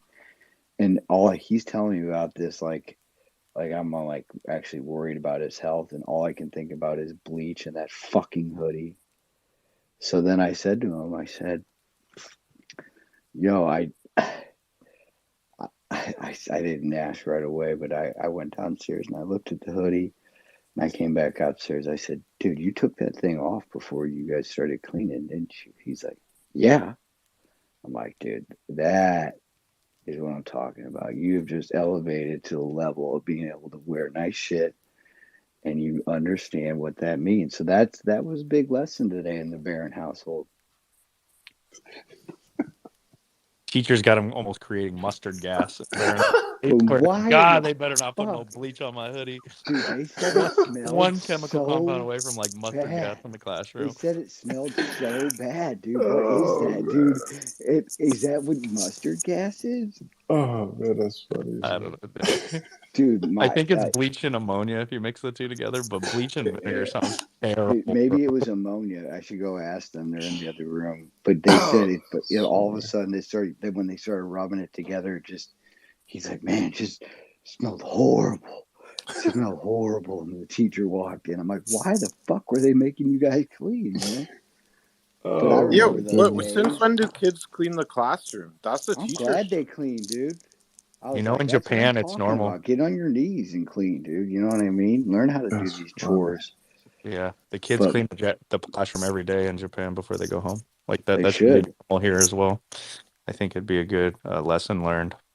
Dude, every day at lunch, there's a guy that they rotate, and there's a guy that has to clean all the tables and stuff and take them up to the cafeteria. I'm like, I don't know if that's teaches you that someone's going to work for you and you don't want to be that guy, or if that's don't you think it'd be a better plan for everybody to just bring their own up? Yeah, actually, so I actually kind of like what they're doing, but then this one's kind of maybe controversial. But I guess if the rotation's fine and everybody has to do it at one point, what it ends up doing is when you're that person and you get absolutely screwed, it'll make you maybe the next time go, okay, maybe I don't want to get screwed again, so maybe I will throw my own stuff away. Yeah, so what is that? Not leave it completely messy. You mean? Yeah, so when I leave a restaurant, I stack all the plates up into one pile so that when the busser comes around, they can get all the stuff off the table with one swoop. That's just how I leave a restaurant table. I don't know. It's just how I've learned to do it from work. My first job was at Denny's. I was a host, and from then on, I went on to be a bouncer at a bar, right? So you just kind of learn these things that make your job easier. You stack all the plates, leave it decent. Don't trash the table, even though you're tipping, don't be a dick. I don't know. I think that's a good lesson for the kids to learn, man. Especially at one time when they get screwed, where somebody freaking ruins their shit, they're gonna be like, "Nah, I don't want to be that person to the next guy." You know. Yeah. I learned a lesson from my first job too. I worked at Penn Station, and the lesson was if you spray the ground with butter, then it gets slippery and people fall.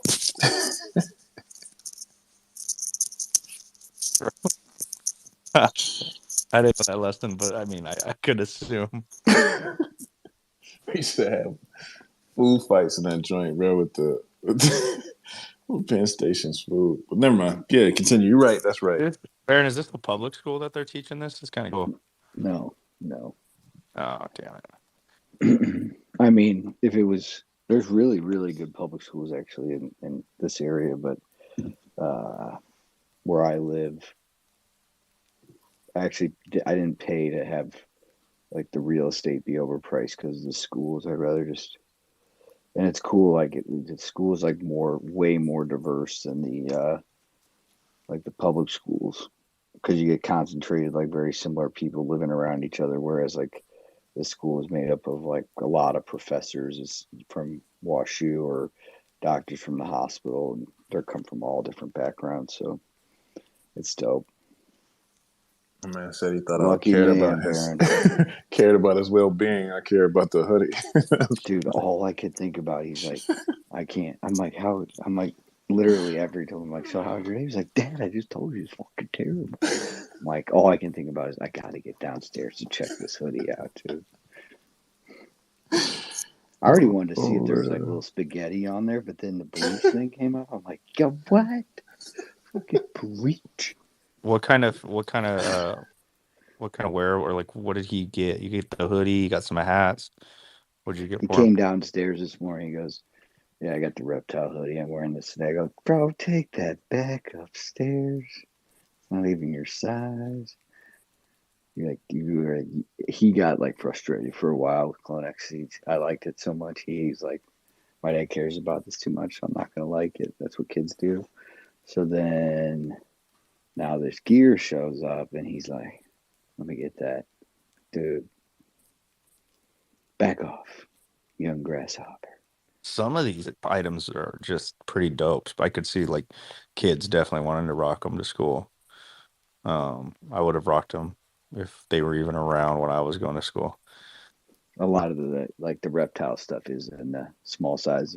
I don't think Artifact knows how to make an extra small. No FUD. It's just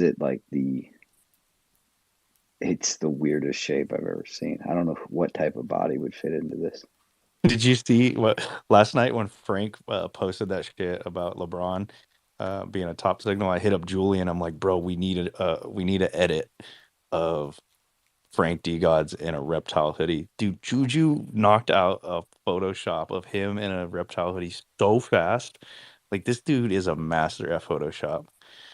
I don't know if y'all saw it, but that shit was so funny. That reptile hoodie was Wait, go perfect. look at Juju's timeline. I posted it last night, but I was shadow banned last night. It looked legit too, though. That Photoshop looked Yo, crazy. bro, Legit. yeah. I'll share it to the top. I got some Rupsy pieces at the top right now. I might throw it in the group. Dude, I swear to God, these shirts, like some of them are different sizes than others. Or Oh not my sizes, God. like I'm sorry, different like thickness. Dude, so Frank got so much heat that he deleted his tweet. Bro, what's with this guy? He's just like deleting his tweet. No wonder nobody saw it. I gotta You got read. to stand by your tweets, right, Comp? That's what you taught me, dude. Bro, I never delete my tweets. I He start deleting tweets, be worried. I've been kidnapped. I've been bamboozled. There's been mistakes made from an account I no longer control. If I start deleting stuff, be worried. Let's go to Shadow real quick. I'll get this thing posted and shared. No wonder I thought, no, I was like, nobody must have seen it. Is because Frank deleted his tweet. Okay, Yo, we delete real quick. Sorry, Shadow. If you buy something on eBay and you have a good experience, I think it's a good idea to share that in, the chat, or maybe the Discord is a freaking awesome place if you haven't been there. But I think that would help out the community. You're gonna get people that send you stuff that they wore real quick, give it a quick snifferoo, And if it smells like detergent, you know you've been iced. So and then you just send them a note and be like, I'm going to send this thing back, or we're going to get eBay involved, and if you smell detergent, it's going back. You don't need to be buying secondhand shirts. There's enough to go around here. All right, that's all I got. Nah, y'all are good, man. I like listening to the conversation. And I didn't want to like change the subject or whatever, but I was gonna ask about y'all's opinions on Dot Swoosh tomorrow. We can get 4 per account. How many you guys going for? And I guess kind of like what do y'all expect to see in the future when it comes to Dot Swoosh stuff? Do you think it's gonna have the same type of roadmap as like the crypto dunks, or what do you guys think? I heard Dre wasn't going to get any, but I'll let him answer the question in case I'm wrong. 0. Nah, I'm going to max out on all accounts. I'm shooting dice tomorrow, baby. We are all shooting full. I am full max. Mint Maxi. Dre is the Mint Maxi. Mint We all learn from him. So yeah, I think I'll stop talking. I'd love to hear what you guys think up there at Bad Take. We shooting on 4, man. You got to go after it. I would say go after it because we don't. I mean, shit, it's only $20, man. I spend $20 on some bullshit every single day. So why not spend it on something that can turn out to be even better? And if you've seen, I don't know if you saw the post that the legendary alts put up yesterday, Shadow, that described all of the patents that Dot Swoosh is utilizing for the platform. But if not, check that out. It was an immersive post, incredibly insightful. It actually got the giblets going. The giblets haven't been going in a long time, man, but it stirred me up. That one had me going. And I think it would behoove you, because once you read that, you get a greater understanding of the possibilities. And honestly, I got a greater understanding of what I think they are creating Dot Swoosh for, the bottom line of what Dot Swoosh is here for. So let me find that post and post that up. But I would go for as many as you can get, to be honest, because that's what I plan on doing. At least I got multiple accounts. I'm gonna go for 4 on all the accounts that I have. But I will say this: the first encounter that we had from the first drop with the posters and how the website shut down, I'm pretty much looking forward to that tomorrow, because that was just general access. Well, that was access for people who had exclusive access. Imagine how many people were coming in from the general public who can dive into it now. It's going to be more of the same of that, I think. So that's what I'm waiting on. But, that's what I mean. Get as many as you can. Yeah, definitely. Right now I technically have, because they were shooting out codes.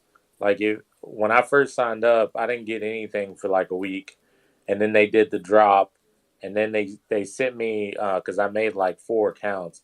They sent me a code for like each account after the posters. I guess maybe they were like, okay, we gotta get some more people in here, because my understanding is they gave like 100,000 people posters, and either those guys just did not realize that they can go in, or I'm not really sure what happened, but they missed their opportunity. And so, yeah, my I would like to max out on all my accounts as well too. But what I'm afraid of is, let's say if the site is working properly, because they did back it up a week, so maybe they put in time and maybe it does work properly. I'm worried that it may sell out. I mean, we saw 20 something thousand, and since the people who got a poster, you can get 4 more, so technically you can get 5 in total. I'm just like, if those guys go and get just 1 more poster, that's pretty much the drop. So yeah, we're gonna try to max out on as many as I can. If I can do all 4, that'd be great. But I still got to attach a phone number, or I still have to activate one of the codes because I need to figure out what phone number I'm gonna try to use for it.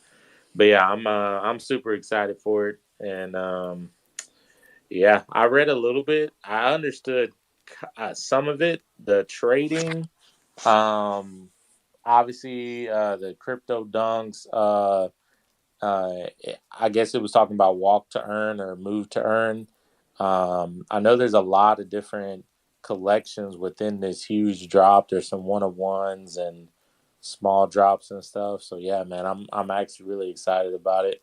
And I think I personally think some of these shoes, rather if they have a physical claim or not, I think there's going to be some interesting stuff in the future for them because this is their play to onboard as many people as possible onto the Nike side of NFTs.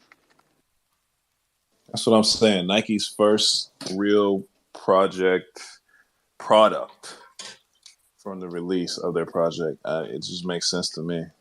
So yeah, you hit it on the head with the move to earn. That's part of the actual rollout for the technology. But I pinned the rest of the actual tweet that Alts created up at the top. When you get a second, check that out because it's full of great information as well. But I think it's more so about just having the marketplace, to be honest. Like the marketplace seems like the move. Being able to house the marketplace of the future seems like the best move, in my opinion. And this is always something that we brought up before, and we would speak about it months ago, but just because it made sense. And now we're seeing this potential become a reality with the actual information that's out there. So it just makes that much sense to me, man. Like them being able to have the marketplace that controls the secondary market for these digital collectibles and being able to scout up and coming talent and designers simultaneously while posting digital collectibles and receiving royalties or percentages on the back end. It's genius. So I'm looking to participate in as many areas as I possibly can, and with this release tomorrow, that's what will grant me the access to do so. So that's why I'm jumping in personally.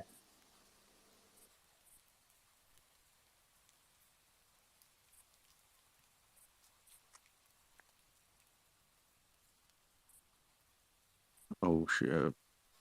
So tomorrow, okay, catch me up, guys. So tomorrow opens up.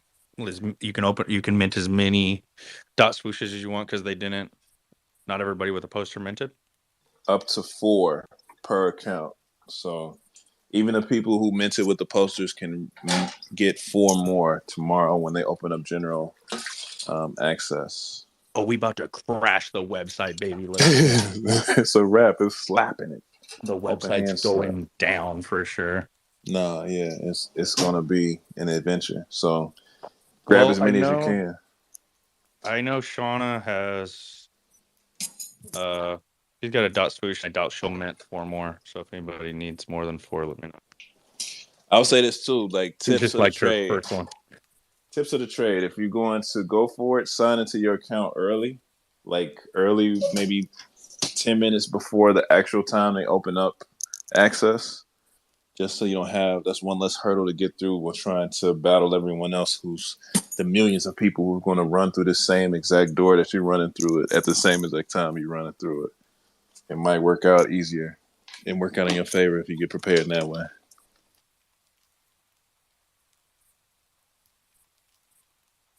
I'm already signed in, Dre. I don't know about you. I'm ready to go. I've been signed in for a week.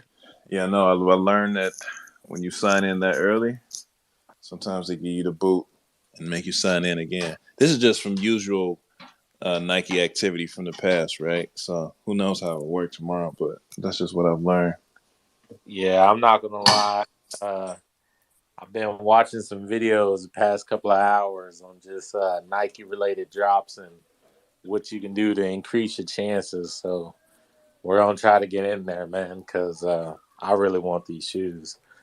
Yo, Shadow is studying, bro. He is studying for a drop. This is dedication right here. What I always do, man. Every time I get intrigued by something new, I just always want to dive into it. So, I mean, shoes to me, like, it is weird. I've told my group before, I never grew up really being a sneakerhead because, shoe size has always been an issue for me. Like I need a size 15, for instance. And so the excitement for waiting for a drop kind of gets killed as you're growing up as a kid, in Houston, when they got the shoes for everybody else, but the highest they go up to is like a 13, you know? So it never really clicked for me, although it was always something that I always loved, the look of shoes. When you got a special order, every cool shoe that comes out and you're paying twice as much as everybody else or three times as much if you got to get on the secondary market, it just kills the fun for me.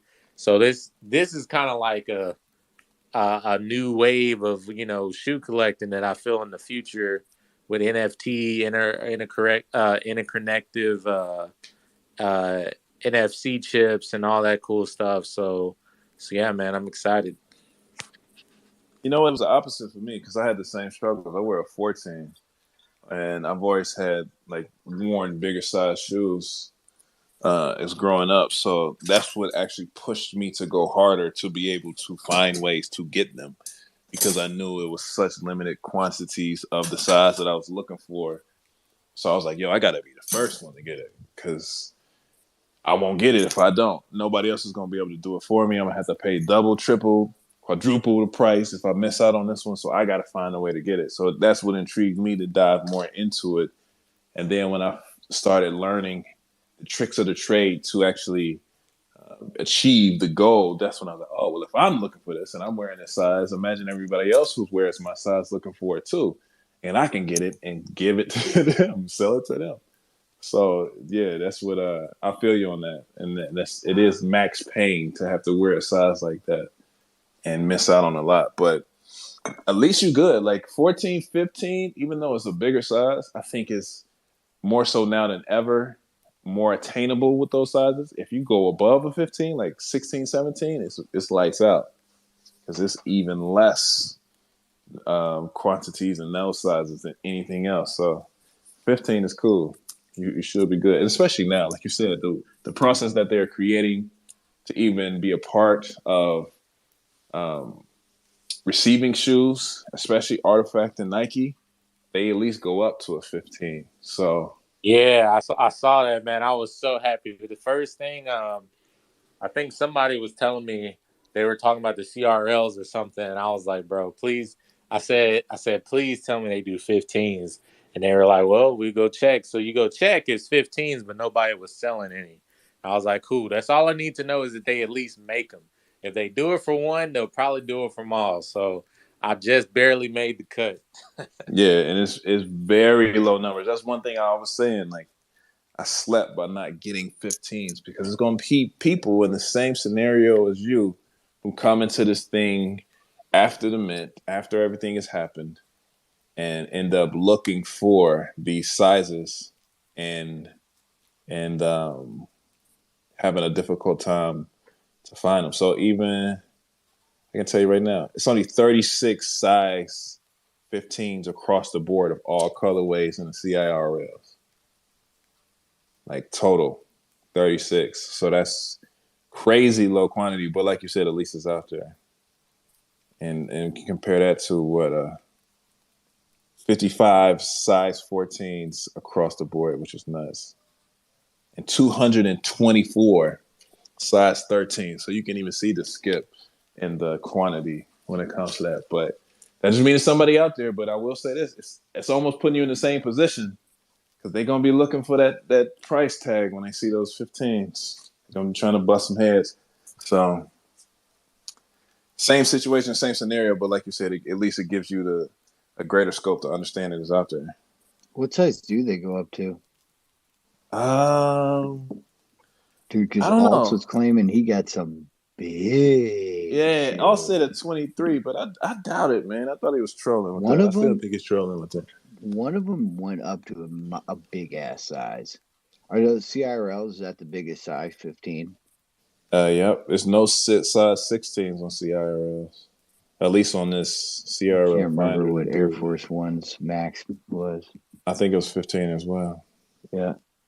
So Yeah. But who bought them though? Who bought a 15? That's the question. They might have had them. But who grabbed them? Not I. But let me tell you something, Shadow and Rupsy and Dre. No, I've been a sneaker connoisseur for about 15 years now. So when you dive into the Artifact and Dot Swoosh ecosystem, like, bro, it's all downhill from here, dude. You're just gonna be buying and buying more Yeah, sneakers. and that's fine, man. Because you know what, this is what I've been asking for. I've been dabbling around with, you know, digital collectibles is what we call them because they're not even NFTs anymore. They're on custodial wallets. You can't access them. You can't trade them. And I guess you can say I just kind of grew up from just flipping and trading those to like, man, I always saw these OpenSea projects in the distance and I would join on like a meme mint and just to flip to make some money like Goblin Towns or something. Well, I guess Goblin Town is they're actually pretty decent. But yeah, out of all the, groups, and I agree with what the guy was saying earlier, where like it seems like Artifact, the community within is just a whole bunch of creators, and I think that's really cool. But yeah, trust me, I sat down and looked at the numbers, and I was like, so if I get this, and this, then I'll have the whole package, and I'll just only be down about 20 grand. That's not too bad. So yeah, Dude, it's pretty crazy, but I'm gonna be along for the ride. I've been collecting digital collectibles and NFTs for like 20 years now. It's a slippery slope, bro. It's a slippery slope. But you know what? One thing about the whole digital collectible NFT point, since they are in custodial wallets with Dot Swoosh right now, I don't think that's going to be the forever thing for them.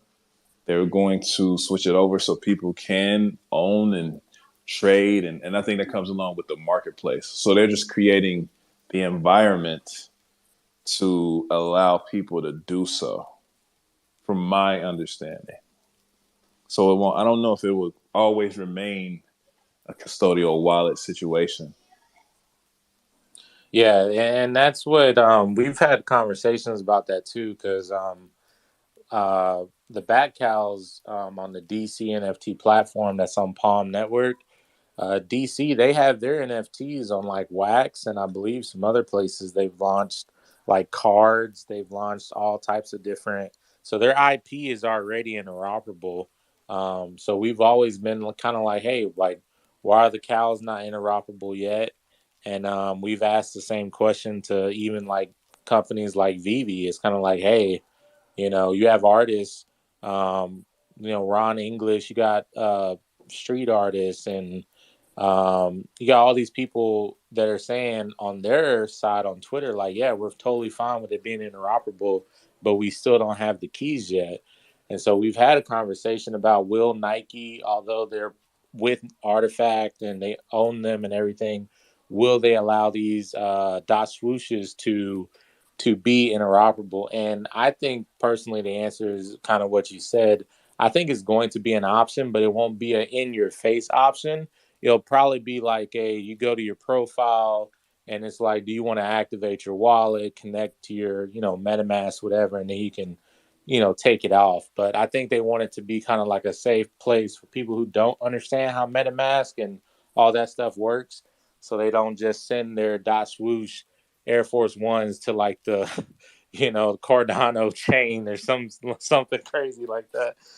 So think about it from a technical perspective. What could a dev do to create that type of option available to a holder, but keep it in the same environment that's kind of semi-controlled by, say, like a dot swoosh?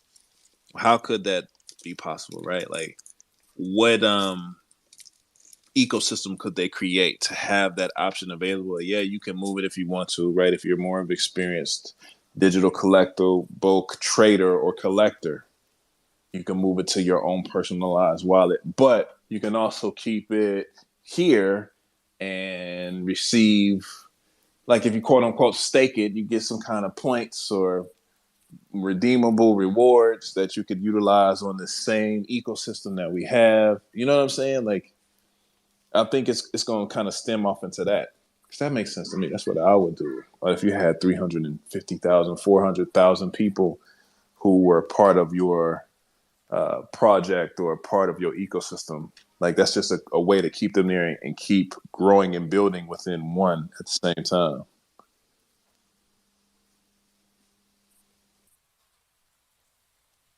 And let me ask you this, Shadow. So if we're talking about VV, did any of the VVs recently go up? Do you know? Are you still tracking VV like you once were? Hey man, it's a love-hate relationship right now. I actually used to be a VV mod in their Discord. Reformed now. I am no longer a mod anymore. I've been out for like 3 months. But yeah, man, their stuff on their platform, they didn't have a cash out system. They were searching for an international cash out. So there was a period there in VV where you had like they had like a series called Golden Moments. It was launched by Disney, and the Walt dropped it like $333, and I think the highest it went was like $40,000 a piece. But since things only had one way to go and there was no cash out, people just kept recycling into the same drops, or picking up quote unquote what we thought at the time were like sacred items. And then once cash out came, everything pretty much just fell and collapsed by like 80-90%. There are some things still on there, like I think the Miles Morales. I think with the movie coming up and stuff, I think that's like 5K right now, still. And there's like Darth Vader that's still kind of worth some money, but it would have to be the first appearance of it on blockchain and something significant going on right now, or just be a really popular character to be kind of worth anything. So yeah, you'll just definitely have to, if you have some VV stuff still, I would definitely check and see. But yeah, the market's pretty hurting over there. The community's kind of up in arms about different things. So yeah, we've just kind of removed ourselves from that. Yeah, I got a couple. My brother got me in a VV years ago when I first started. Man, you talked about it like you was just got out of the clink. You said I'm 3 months out. Like you was locked up in there. Yeah, bro, it was pretty bad, man.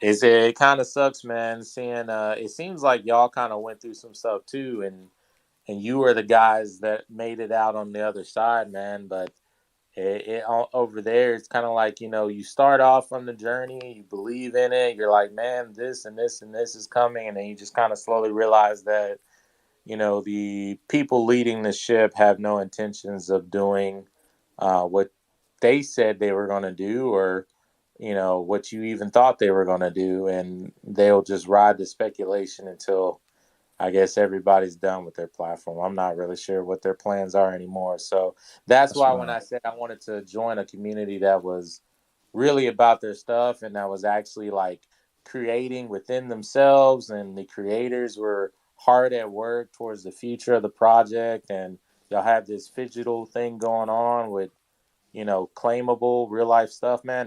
That shit is all the stuff I've been wanting, right? So it kind of feels at home, man. So yeah. That's super wild. I wouldn't be here with the CloneX community if I didn't go through that VV chapter with the NFTs situation. And I was there. Like Compound always talks about. He makes a great point. Like when you start taking snapshots or screenshots of how great your bags are, that's when it's time you should sell it. And now it was a point like maybe around this time last year, for real. I think it was around this time last year. Like I had the Superman. I still got the Superman. Like Superman VV, I got the Iron Man Golden Moments. I had a whole lot of crazy ones, like the Back to the Future DeLorean, um, Back to the Future 2 DeLorean, the one that you could turn into a remote control car, like all types of crazy stuff. And they was going for the high. And I'm like, yeah, I'm trying to tell people to jump in NFTs. Yo, this is what you need to be a part of. You see this, you see that. And then soon after that, I think that's when they started introducing, they KYC'd everyone so you could cash out. And that's when everything started bonking out. So I still have them. And I guess I'm just going to sit on them and hopefully they go up because it's like stocks, right? It's not a loss until you sell. But I know my brother has some crazy ones because he got in super early with like the Harley Quinn and like a specific Batman, and now he sold those for like $5,000 each. So it was times where you could have actually made some crazy plays, but it's turning out to be like if you didn't make it in between a certain window, then you just out, you're AOS. And it's dope to hear you say that you found a community that actually is executing, because I think that's the point of being here, period. And that's one thing I think a lot of people have a lot of battered relationships with NFTs, hence why the term NFT is such a martyr now, like it's such a negative term. Because people begin to ask what about NFTs for the last 2 years. So everyone wants to get away from NFTs. It's like Debo riding the block. I'm going back to this joke again. Somebody better have this Debo back up, man. They got to understand what I'm saying. But it's the same situation. You see Debo come, you're like, oh, stay away from him. All he's doing is whooping ass and taking your change, right? He don't care what happened. And now with digital collectibles, they're trying to build around that and make it more of a safe term for people to utilize and execute. And that's what's happening with the forging of actual shoes and clothes and things of that nature when it comes to Artifact. And that's the one thing that Artifact is doing and leading the way, is creating a real life experience and real life utility with a digital collectible. And a lot of people haven't been used to that, and they're not used to it. So it's amazing every time it happens. So no, I totally understand exactly what you're saying. It's so crazy to see that timeline and how things have changed from back then to now. Yeah, I think PFP projects, I mean, there may be some room if you just got a good community and you got some really good art. But I think NFTs, which I've always thought, in order to be in that future that I've always saw NFTs can be, it has to offer more, not only just to the community, but just the NFT itself.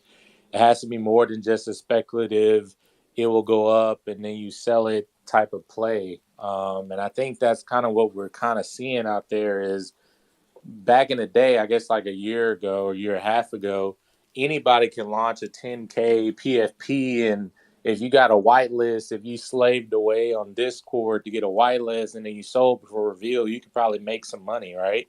People were living like doing that as like a lifestyle. And now we're in the bear market, of course, but some mints aren't even minting all the way out. They're immediately just flopping because there wasn't really a community. It was just kind of like a cash grab. So, yeah. And that's the one thing too that I speak about all the time. I was thinking about this today, and I have been thinking about this for the last couple of days, is that none of this stuff is the same of what it once was. That NFT market that it was last year, I think is gone. I don't think it will ever go back to that. I don't think it will ever return to you can get a whitelist and sell the PFP project before revealed and make crazy percentages off of that sale like it once was. That's not what this is anymore. Like, it's all about showing and proving. It's about executing. It's about, why am I putting the time into this project in the first place? What's the real utility that I'm going to receive for being a part of this? Not necessarily making a quick cash grab. It's about really showing up. And that's what I believe will start the next bull market. It's the projects, the brands, the people who actually really show up and create something that's worthwhile that people can utilize now. That's what's going to get everything going. All of this, the fantasy of what we once had is now gone. It's like rest in peace. But now it's like, what's next? And I think that's what's actually happening. And that's what's going to happen here with Artifact.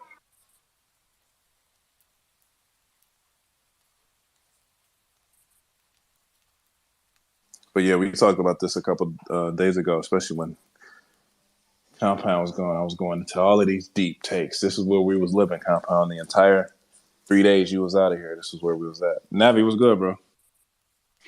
Hey, how's it going? Figured there's people being sad about Vivi. I wanted to jump up and be sad about Vivi together. So yeah, I still have a few things left in there. I managed to sell some of it, but I think a lot of the expectation, at least from my perspective, was they're going to open up this KYC. And everybody who's too scared to buy it, because they're like, there's no way I can put my money in there if I'm never going to be able to take it out, then they're going to be okay with it. And they're all going to jump in and everything's going to be great. But that didn't happen. Everybody just left. But the other side of that is you're talking about utility being built into a project, but Vivi was making promises that they didn't even come close to executing on. Like there was supposed to be a metaverse and all these. Most importantly, the ability to take things off their custodial wallet, which is why people started looking at like Recur. So I got like a Recur pass, and I put money in there too. But even then, like the utility was basically just you got your PFP, and then the utility because you could use your PFP to get a different PFP. But they did a decent job of being able to. They had their own marketplace. You could go on the website, you could sell things there, you could get more unrevealed boxes, or you could take them off, put them on your own wallet, and do it there, which is the most straightforward time I've ever seen that happen. But I haven't looked into the the wax system or anybody else trying to take things into their own custodial wallets. But yeah, Recur was one of the most interesting places where I could see them using it to have their custodial wallet, have it in your own wallet. But the problem was it was just all just PFP. So I don't even know how they're doing now. That's wild, man. I got out of the VV ecosystem before all of that stuff happened. And I do remember seeing VV at DesignerCon last November in Anaheim. And there was a lot of people there. There was a lot of supporters. I know, what's his name? I think his name Ron English, the guy. He had a couple drops, and he was there signing IRL pieces that he was creating for and with VV. And that's what got people going crazy. But I don't even know anything about VV. I haven't paid attention to it since. Just recently logged into my account due to the FOMO of us talking about it in here not too long ago. But yeah, man, it is a little tear shedding happening here. But speaking of my brother who got me into VV, that's my brother right here, man. Welcome to the stage, my guy. How are you? I'm good, brother. I'm good. How you doing? Y'all cooking in here today? I mean, we're cooking every day. We try to keep it a little bit seasoned in the air. You know what I mean? Yeah, I just wanted to hop on and talk about how Artifact is really changing the game, and they're like future forward with what's going on, because it's not just a digital collectible, you get a physical collectible with it. And it's also a way to stop counterfeiting. Like a lot of people aren't really on that right now, but Artifact and Nike, you killing it. It's a way to make sure that the product you get is official. And moving forward, we're going to see a lot more counterfeiting, because, I mean, you can log on to Instagram right now and you can get the same manufacturer that a lot of these other companies use, but by having the NFT as well as the physical product, it's a way for you to authenticate what you have. And that way, if you decide to trade or resell what you have, you can get the full value of what is owed for your product. Also, I wanted to speak on how they picked up where VV left off. Like VV just dropped the bag. They're like Converse, and then Nike came in with a whole, we got an air system, now we got Zoom Air, and then it's just the way the game is played, and Artifact and Nike are playing to win. So I just wanted to hop on here and give you guys your flowers while y'all kicking ass. And that's real. That's a real analogy for real. I didn't even think about it that way.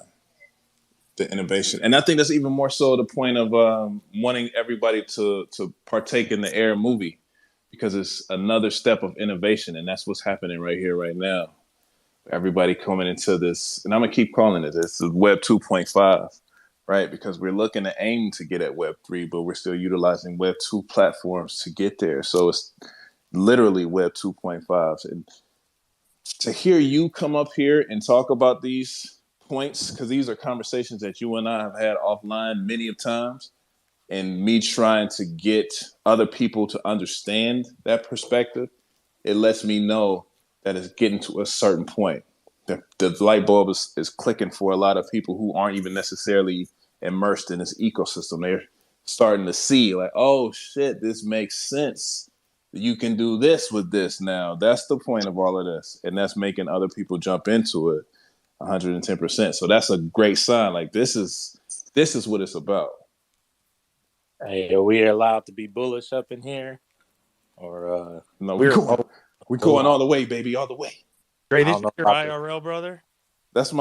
We came out the same womb. I've known him my entire life. He That's my got you brother. into crypto, and now you're getting him into NFTs. Is that what I Bro, heard? he got me into crypto back in 2016 to buy an ETH. I tell the story all the time. He was the one like, yo, you should do this. You need to do this. You need to grab some of these, grab one of these, get a node, da da da da da da da. Set up Man, his account, set I up his was on wallet. vacation, and I told them I was on vacation when Coinbase was still giving out their private keys. You could still get your private keys on Coinbase. And I came home from vacation, and I was like, you should buy a Bitcoin. You should buy a Litecoin. Litecoin was like $4. And they would look, and everybody in my family looked at me like I was crazy. The only person that would hear me out were my two younger brothers, was Dre and our younger brother AJ. And ever since then, like we've been knee deep. But it was like pulling teeth. Yeah. Wait, were you fading Dre when he was telling you about NFTs and Artifact? Ooh, let's go. Let's talk about it. If we're gonna talk about it, let's get into it. I'm just playing. No, Sorry, my brother actually just showed up. You guys, I went quiet for a little bit. It's probably like you thought I was gone, but my brother was here trying to pitch, an idea for his family to move onto my property, bro. And I'm going crazy. I cannot have more people living on my property. Horrible, Even though I love, like, horrible he's like my idea. brother-in-law, dude, but like I cannot have it. So, but yeah, let's No. talk about you brothers, and then Shadow. I apologize you. Sorry, I'm going. So Dre cooked me on the Artifact. Like I swung and missed big on this. I was still in the VV pool. Like if I'm gonna keep it a buck, like, cause I was over there cooking. Like I had Rizzos. I had like 2 or 3 Rizzos, a couple of Harley Quinns. Shit. When they first released the I think it was like a golden. It was something like one of the first releases on VV that they let go. I actually had it, and then they went back and pulled it back. So I got into that early. Like, shit, I put $500 into VV, and it turned into 10K. So I struggled with letting it go. I was like a bad analogy, but I was like battered wife syndrome. Like I just didn't want to let it go. Why can't I quit you? So it took me a minute. It took me a minute to get off that train. We shared a falling in love with the whole syndrome of Cramerston. This is where I get it from. It's in my blood, Cram. Like, I don't know what else to do. If I got it, I love you, baby. You ain't going nowhere. You're sticking here with me. We got this. We're going to work it out. I bought 1 or 2 things off VV, and when I realized I couldn't get my funds off of the platform and I couldn't get my collectibles off of the platform, I didn't buy anything else on there again. Like that was just they now let me. I can go get my gems off of there, and I have a Harley Quinn on there. But I was like, shit was wild. He cooked, but my brother cooked it. He was telling me all about it. Yo, get on this, get the VV, get this, get that. And I started getting into it slower. Like I remember it was maybe a couple months after he had already got all of these dope VVs that was going for thousands of dollars. And that's what really got me interested into it, because I was already doing the shoe game stuff. And it was just a parallel world. Like, oh, I can get this and sell this for a higher price because it comes in lower quantity and lower supply. That makes sense to me. But then, yes, when it came down to the Artifact situation, after I had took some L's on some rug pulls, I was like, yo, I'm jumping into this. You should look into this. It's Artifact. They did this with Jeff Staple. They got this with Ferocious. They got these. The community, that was the main thing for me with Artifact back in the day. The community was already set. It was already there. It was already people paying attention. And I was like, yo, that's saying it. That. Yeah. You kept saying that. You harped on the community, and I didn't move fast enough, man.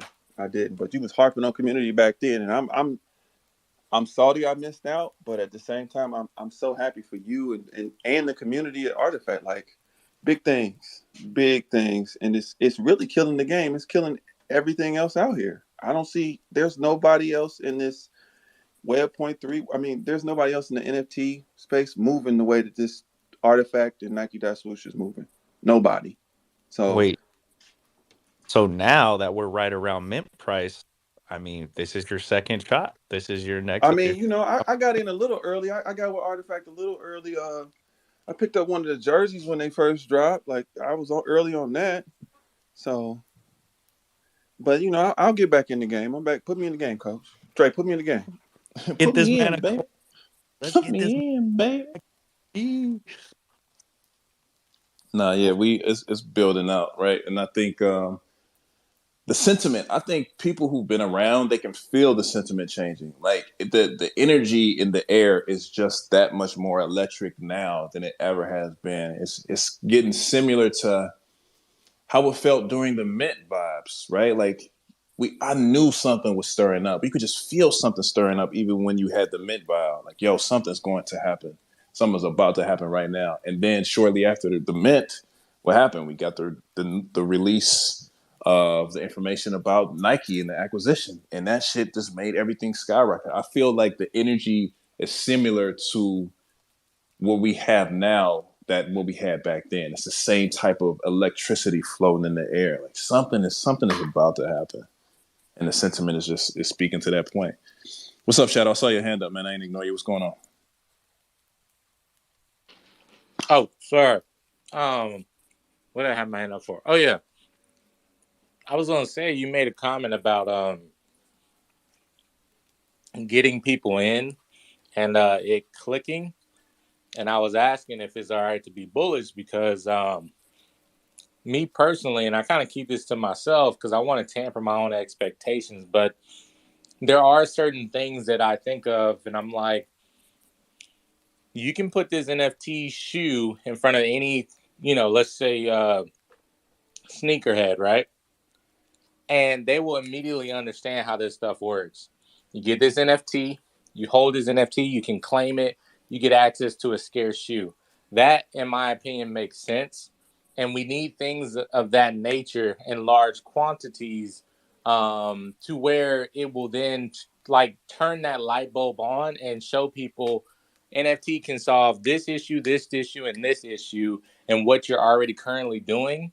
Not to take away what you love to do, which is collect physical shoes, but to make it better, to make it more scarce, and to kind of give you a sense of like digital connection to it.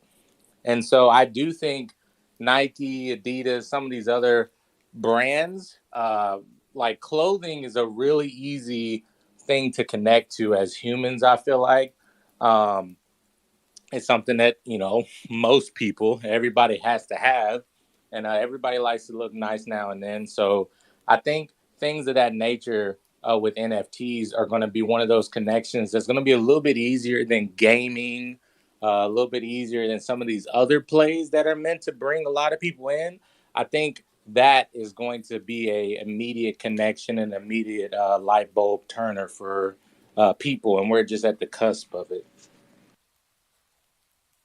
I agree. I'm in the last couple of weeks, especially with the shoes. That's one thing why I've been truly diving into this subject, because I said this before and I'll say it again. Like, to me, shoes are one of the conductors that bring the community together. It's like weed, right? Weed brings the community together. People like smoking weed, and if somebody's smoking weed, they'll go talk to them like, "Hey, what's up, man? How you doing?" And they'll just start coming together and congregating over the weed, right? Shoes are the same situation. You go somewhere, you see somebody wearing a pair of shoes, and you know they're exclusive, you know they're limited, you know they're dope, and you see them, you'll go up to a stranger and be like, "Yo, those shoes is hot, man. It's crazy." And they'll be like, "Yo, yeah, I got them from XYZ." And you can start up a whole nother conversation, and you can network off of that. So I understand the power that something like shoes hold. And that's why I speak about them so much, on top of many other things. But that's one of the reasons why I speak about them so much, and why I can go and speak to people in person and have a conversation about the shoes, because it's exactly what you just said, Shadow. It will click for a lot of people who necessarily might not understand what digital collectibles are about, or the utility of owning a digital collectible is about. But you can have a conversation about specific shoes and put it in the same sentence for a level of understanding, and they will get it. "Oh, damn, I get it now." Like you said, yo, you got this NFT, got this digital collectible. It's going to give you access to this scarce shoe, this exclusive drop, and you can burn this NFT to actually get the shoe. And it's clear as day from that point on. And then that intrigues them to some point where they want to dive further into the entire ecosystem or the community or the brand that you are with and that you're speaking about. And that's what I pinned to the top. Like, it was literally me being on a panel speaking about the same situation and people's light bulbs going off. Not only the panelists that I'm speaking to, but people in the crowd who like, yo, this is crazy. Like, I didn't even think about that. I didn't know you could do this. I didn't know this was the option. And learning more about it, getting the awareness about it, building up the hype about it, them jumping into it, full-fledged jumping into it. And the homie I was sitting next to, he was like, man, I got this dumbass moonbird. I need to get rid of this and get us some artifact. This is crazy. It makes no sense. And that's how it usually is. Once people truly get a glance of it and be able to understand, even my brother, he was fading it early. But then once you start talking about it, you start seeing people paying attention and making moves to execute on it, then they get it. Like, oh, that makes perfect sense. I need to jump into this. I need to be a part of this. And then they come in and, like you, Shadow, be a part of the community. Immediately, they see that there's people here who are building culture around these brands. And you're like, yo, this is it for me. I've been searching for this for forever. Let's get into it. And then the process goes and builds up, and then we do it with somebody else. And it just keeps going and going. What's good, Shadow? Yeah, I'm at to step down after this one. I'm about to eat. But yeah, I was gonna say that what you just said about the guy next to you having the moonbird and be like, man, I need to jump into that. That, in my opinion, has always been in my head of what the 95% of NFTs are going to zero really meant. And it wasn't just like a, hey, be careful because if you invest your money, it's going to zero. Is because why is it going to go to zero? And that's because there's going to be outliers. There's going to be a handful of NFT projects. It can be Yuga. It can be CloneX. It can be all those tops NFT projects. What they're going to do quicker than other NFT projects is they're going to create bridges for people who are not in their community to join their community. They're going to create fidgetals or gaming experiences to bring in even more people. And people are going to look at their wallet and say, why am I holding this funny looking PFP when I could be a part of this over here and have a PFP or a NFT that does X, Y, and Z?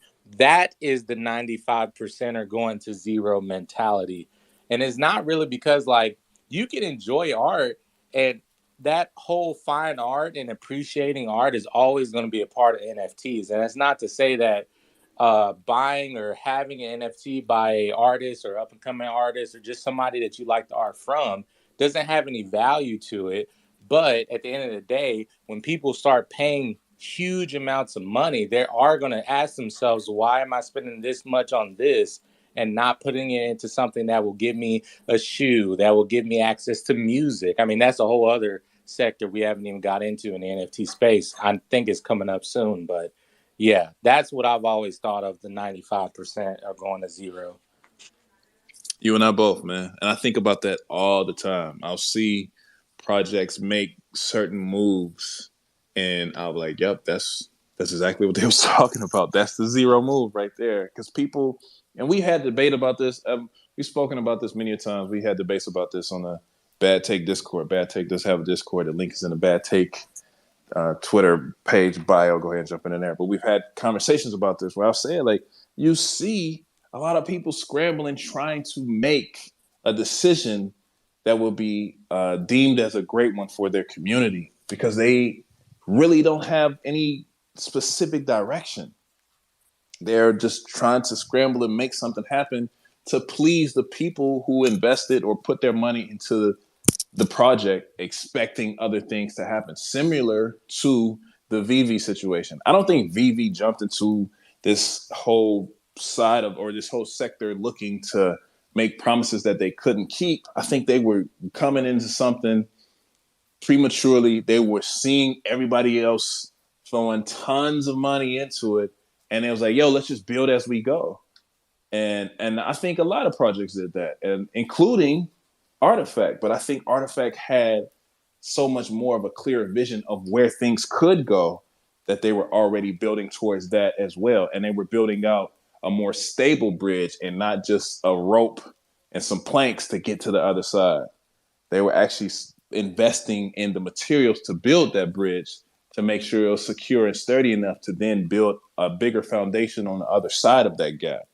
And that's what we're seeing happening in real time now. That's why, you could put a rope and some planks together and create a real quick bridge, but not everybody's going to be able to take that bridge because it's going to fall apart when it gets to a certain type of wear and tear. It's not going to be sturdy enough. But when you take the time to sit down and actually put time invested into utilizing great materials to create a solidified bridge, then that thing will last forever. And that's what we on. That's why certain moves take a longer time and duration to complete than others, but they're forever instead of being just temporary. So that's what we see, man. It's going to be a lot of these people who used a lot of planks and wood or a lot of planks and rope trying to create something quick, and it's breaking down in a year's time. That analogy, bro, I know exactly what you're talking about too, but I just love the analogy, to be honest. They're not using the most quality planks either, and they got the rope at the Dollar General. That's a fact. For real, they got the twine. Damn, just get the twine and get out of here. Let's go. Yo, get it up. Just get it up. Let's get this shit up Yo, so we can Drag, sell it. let me ask you a serious question. What's worse, a shitty bridge or building a plane and flying it at the same time? The answer would be it depends on the materials used to build the plane. if you're building a quality plane, you're gonna get there a lot quicker, and you can actually fly a lot further. I'd rather have a like plane than a bridge float. anything. Yeah, just coast for a while. Yeah, But did we not see that happening? Like, did we not experience that happening? The coasting, even being a part of this community, did we not experience the coasting? Right? They created an incredibly long runway with tons of intricacies involved into the ecosystem, tons. And then it was like, all right, yo, we gotta start fulfilling the promises that we made. Right? We see this extremely long runway full of so many things here, but let's deliver on them. And then they started delivering on them. And the runway is long enough that they could take enough time to deliver them with quality. And that's the thing that switched up the narrative here and switched up the feeling, the mood here, because people was rowdy with pitchforks and fire. They was ready. Burn some shit up, right? Torches. They was ready. At first it's scary when you realize it's like this plane's getting built, but then you start to like coast and you realize this thing's not going down. And yeah, man, dude, I was just kind of messing around with that analogy, but I definitely would want to. A shaky bridge has never interested me. No, you know what I'm saying? Ever. Like trying to get there quick is not the best route ever. Take your time. I know planes don't look like they can fly, but you could fly a pretty broke-ass plane and still land it. You know what I mean? So, anyway, we don't need to talk about that anymore. You can land a broke-ass plane. All I can say is... a broke helicopter just goes straight down. It does. I have no interest in that. Yo, can you do yourselves a favor and check out the new Luxo website? Luxo mainnet happened today. It's a big day. And just have a look at, I don't know, just do your reading like Kuro talks about, and maybe take a gander at like their board of directors, like the people that advise them. And then maybe just think outside the box at how this thing could just completely, you start to see who's involved in the board and major Nike exec on the advisory committee. He is the prior VP of Global Direct Digital Commerce, and now he's head of VP Direct Nike Direct, whatever that is. But I'm sure it's direct to consumers type stuff and digital content. And I'm just like, not financial advice, but like open your eyes and read and then go from there. But based on that wasn't out before. I hadn't seen those people listed before, and like I just was reading through it, like Daniel Heath, or I'm sorry, this guy David Fisher, founder of High Snobiety, 21 million daily users, is a center hub of fashion, sneakers, music, art, lifestyle, culture. Daniel Lisk, famous DJ, founder of and one of the main builders of District VR, which is going to be your like music hub. It's just super cool what's going on, and to think that Nike's like invested time or even had one of their people like on the board because they were considered to be knowledgeable in this space is bullish for Artifact no matter what, dude. I just like what Dre was talking about earlier, something in the air, and I'm kind of diverging away from what dematerialized Luxo mainnet, like that's just another project, but like the part, like there was that video that came out today of Ben like touring Moet, or the Hennessy distillery, and that just gets me super stoked. It's like, what other brands are they like just lining up and explaining what the value add can be, and how they can help them build their brand. And I envision us just being a big part of that, So I don't know. I'm stoked over here. No, I agree. After That's one doing thing. a little reading. That's what I talked about, though. Like, it's the thing that people, and I said this on the panel again, and I haven't posted up this content yet, but I'm gonna post it up soon. I speak about, it's not about shoes. Like, we talking about shoes right now because this is the present moment release of this brand.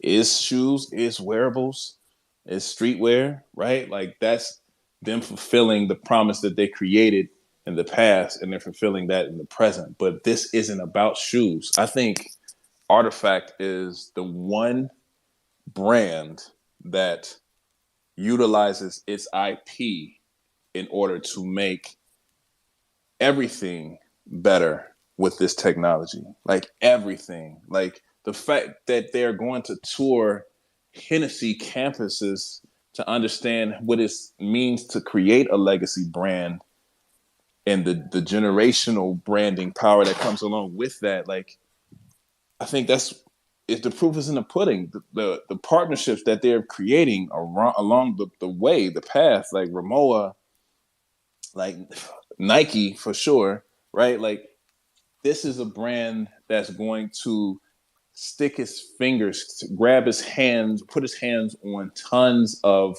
collaborations and partnerships, and just look to make them better, period. Utilizing this technology of this sector. And that's what excites me. And the fact that they dove into sneakers and streetwear first and foremost, and they are already changing the game on how that works, only gets me that much more excited for the future and everything else they tap into. Shadow said something about music. I asked Zach directly when he was having that Artifact creator space about music. I truly feel that that's going to come up.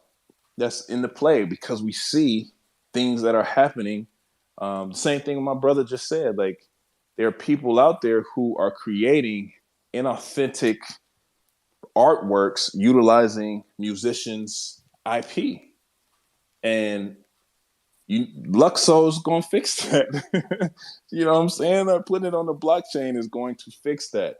Authenticating who you are listening to, the creations that you are playing, the artistic value of specific artists is going to be on the blockchain to solidify and authenticate. Yo, this is a real Drake song.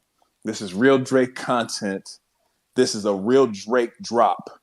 And I have access to this because I own the token that shows me that it's authentic and gives me access to it first. That's the world we're going to live in. Even down to the news that we listen and Yeah, watch. dude, look at what happened with The Pentagon yesterday, right? Yes, dude, that's going to be verified. It Like, has to that be. shit won't happen anymore. It has to be It's verified. scary, dude.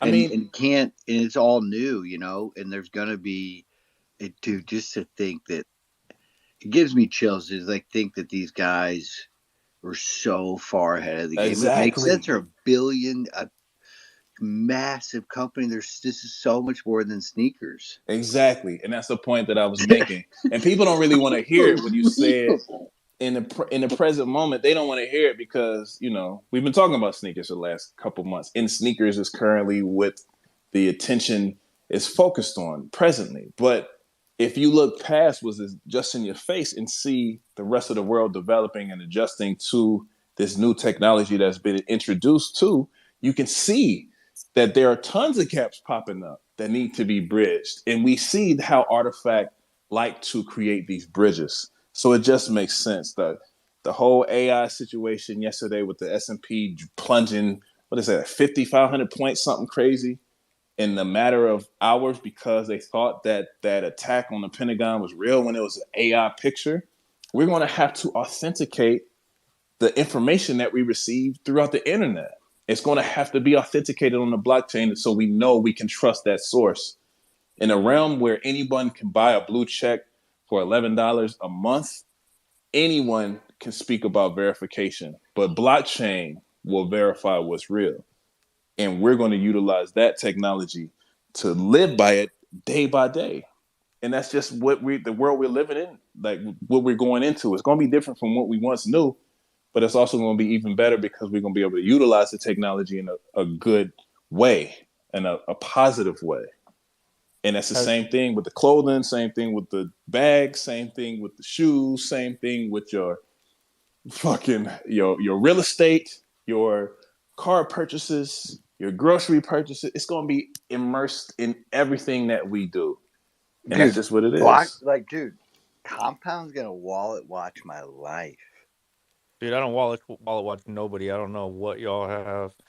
He's like Baron's fucking a fraud. I do. I am just glad Baron got his reptile clone back. No matter what, How's he look? he looks so good. I know you felt empty without him, Totally. and to see him in someone else's wallet is just terrible. But to see it in yours, back in your PFP, I just love it. I'm so glad we can talk about it 2 nights in a row. I won't try to harp on it anymore, but it feels really good to have this guy back. Just you're never allowed to sell them again. I will sell all my clones before I sell this PFP. This guy is my forever clone. The one clone I can't say that I was kind of sorry about Baron selling was the one with the 3D glasses. Yeah, bro, you and Tevi both wanted that clone. It was so nice. He didn't tell nobody, bro. Didn't I would have bought the clone. You would have, Tevi. He just said, "We fit." I was on a rampage. He was on a It wasn't like rampage, bro. I was on a rampage just to like feel something. Like, I don't know, man. You know, Dre says like I get into something and it's hard for me to pull out. Like I was into selling shit. Yeah, dude. Could you just give all your ledgers with your clones on it to your wife? Say, when I get on a rampage, when I just need to fill something, don't give me this back. I've been more calm lately. Yeah, you have a lot more control. You have not nearly what you once was doing, bro. You was buying, but what was the one with the sunglasses, like he was nasty. The aviator. He was cool. He was one night only. Yeah, he didn't even get to say what his name was. You know whose fault it was? Chase. See, That's it was fine. like a little mini bull market in here. Oh, yeah, it was. We were feeding off each other. Yeah, that's a fact. People bought a cool one. I'm like, I can't have this. You got this cool looking, funny eyed clone. That's a fact. Wait, Baron bought a Reno 911 clone literally for one night, just to fill something. Just one to say night only. And then he rebought a clone that he minted with the googly eyes just so that he could say he owned it twice. Sold them both. I mean, dude, it's fun, bro. We're having fun. That 3D clone was cool. The 3D glasses was cool. It had the teeth. It had the teeth, eyes. like this one. That was cool. That was. You guys never vied with my scared pilot, but one day you'll realize he was a grail. Did you sell him again, or did you keep him? Yeah, he's gone, dude. He'll come back around. They always come back, baby. No, man, I like the one with the helmet. And they're all grail. They have fine taste. Fine taste. Then you start to question your taste after you floored your clones. You're like, oh man, was my taste that good, dude? Couldn't sell them, man. Had to take a wash on them. You know what I mean? A bath is what it's called. wet. Wash. No, he has some dope Cold ones for water real. bath. Oh man. So anyways, we'll see what the next move is. These pods are crazy, man. People, because everybody that gets a clone gets a pod, and then they burn them up. You know what I was thinking about too? When we think about the storyline and the lore that comes along with this ecosystem, it has been centered around monoliths, right? Like everything stemmed from the monolith, and that's what made me think about this monolith X. I know monolith 1 was uncanny, right? Can never be reproduced. Monolith 2, let's forget about it. Monolith X, right? This is a different situation, but that's always been a staple in the story. So I'm thinking this Monolith X might be the move as of right now.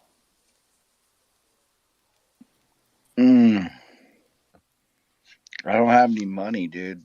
Don't start pumping What do they Monolith call it? X's. Ether? I sold all my Monolith X's to get another clone. I don't want you pumping those yet. I'm just saying, bro. I think that's what it is. Everybody's talking about Ramoa because of the forging of that. Nobody's talking about Monolith. But I think, what else do we have? After we do Ramoa, what else? What other tie is it to Oh tie up? no, he's The crypto right. dunks. But Animus. He's right. Crypto Dunks is a digital production. It's going to be part of the storyline, in my opinion. That won't be a physical something to worry about with forging for quite some time. But what else do we have? We have nothing else. Oh my Can we god. get Dre? We got to get Dre a drip clone before we go into anything Compound, don't you further. guys have some like pre-spaces meeting where you cover this type of stuff where we can be prepared for this? Not at Hell all. no, bro. Fire from the hip, baby. The day we do meetings and plan speakers and plan criteria, then fire us, bro. We're not doing it. I'm about to say the day we do that, we will not be hosting this. It'll be somebody else hosting Bad Take at that point. You'll be on a cram space. Do we really seem like we have meetings, bro? We come in here and we're talking about the most random shit every night. Could you imagine? All Dude, right, at one point, Cram should. Hey, can I make it? Cram should be up on the stage more often. He and you guys like going back and forth, man, was cracking me up in the audience. do you think we planned that? We didn't Fucking plan funny, nothing. man. Cram is the man, dude. No, And Cram. I do. He does prepare for his spaces, and I respect that as a man. Yes. He takes notes. Okay. He's hella level headed. Like it's balance that's needed there. Hey, that's what I'm saying. Like, he definitely knows what he's talking about. Like he fires from the hip as well, but he's fully immersed in his data. Yeah, and you know what I liked tonight was he said instead of like just like kind of ignoring the kid or just like being like hold on, he's like don't worry, the kid's fine. Just he's gonna cry. You know, it's like all right, we're good. You know, I just liked how he gave us a little bit more definition. Then he's like, I don't think he can get over that ledge. Right, like he almost wanted to test and see. Yeah, Like, dude, yeah, dude, that kid went over that. All I know is that Dre's kids and Rose's and yours, Baron, and Cram's are going to be like professionals in Web3. They're hearing these conversations every night, and you know they're picking up little pieces and tidbits, right? And they're going to ask more questions.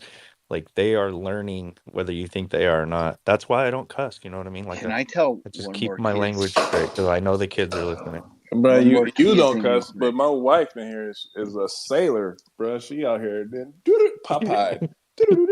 Humor. Don't Does matter. she have that? She's got a mouth. Oh, bro, have you seen that Murakami mouth with the tongue that stick out? That's her right there. But just put the comic up with the obscenities that you can't read. It's just mad different characters. That's her. Sometimes I look at my wife. I'm like, in front of the kids. You can call the way there. That is my wife, bro. Like, what were we doing? Kids. We was watching something. They was watching something. My wife and my daughter was watching something. Matilda, and you know the teacher from Matilda, the nice teacher, like Miss Happy, I think her name is, something like that. My daughter looked at my wife and was like, "Mom, you're like Miss Happy, but just like her, but you just cuss a lot more than she does." Like, so it's just one of those things that she just let it fly, bro. Sailor time. Just that my wife says, well, that's how I was raised. You got exactly what you saw. 100%. And so, anyways, I'm no saint, but man. It's balanced, man. So last night when I pulled out those demon socks, first thing that same 10-year-old does is put those things right next to that bear brook. And I mean, who knows whether it's connected or not, but it's just fun how they're like trying to almost connect the dots just like we are, you know what I mean? Because I've told them about LeBron, and he knows about FaZe Clan, you know what I mean? And so it's that was a cool moment. It's this thing is going to be, it's a brand, man. It's a movement. It's so much more than a NFT project. I don't really know. I think that It's a lifestyle, these basically. That's what NFT projects are trying, exactly right, Kane. These projects are trying to become something bigger than a project, and I think That's we're a already fact. there. That is a fact. That's a bar right there. They are trying to get there. They're looking to get there. But like I said, the bridge has been built in such a meticulous nature with such great supplies that we already there. When I spoke to Bobby Hundreds and I told him and Chris, I was like, yo, everybody's trying to jump into these security so quickly last year. Now you got the SEC on that ass. I was like, the way that you guys have done it and being safe about it, like so many people's pissed about drip coin. What happened to drip coin? We need drip coin. Where's the drip coin?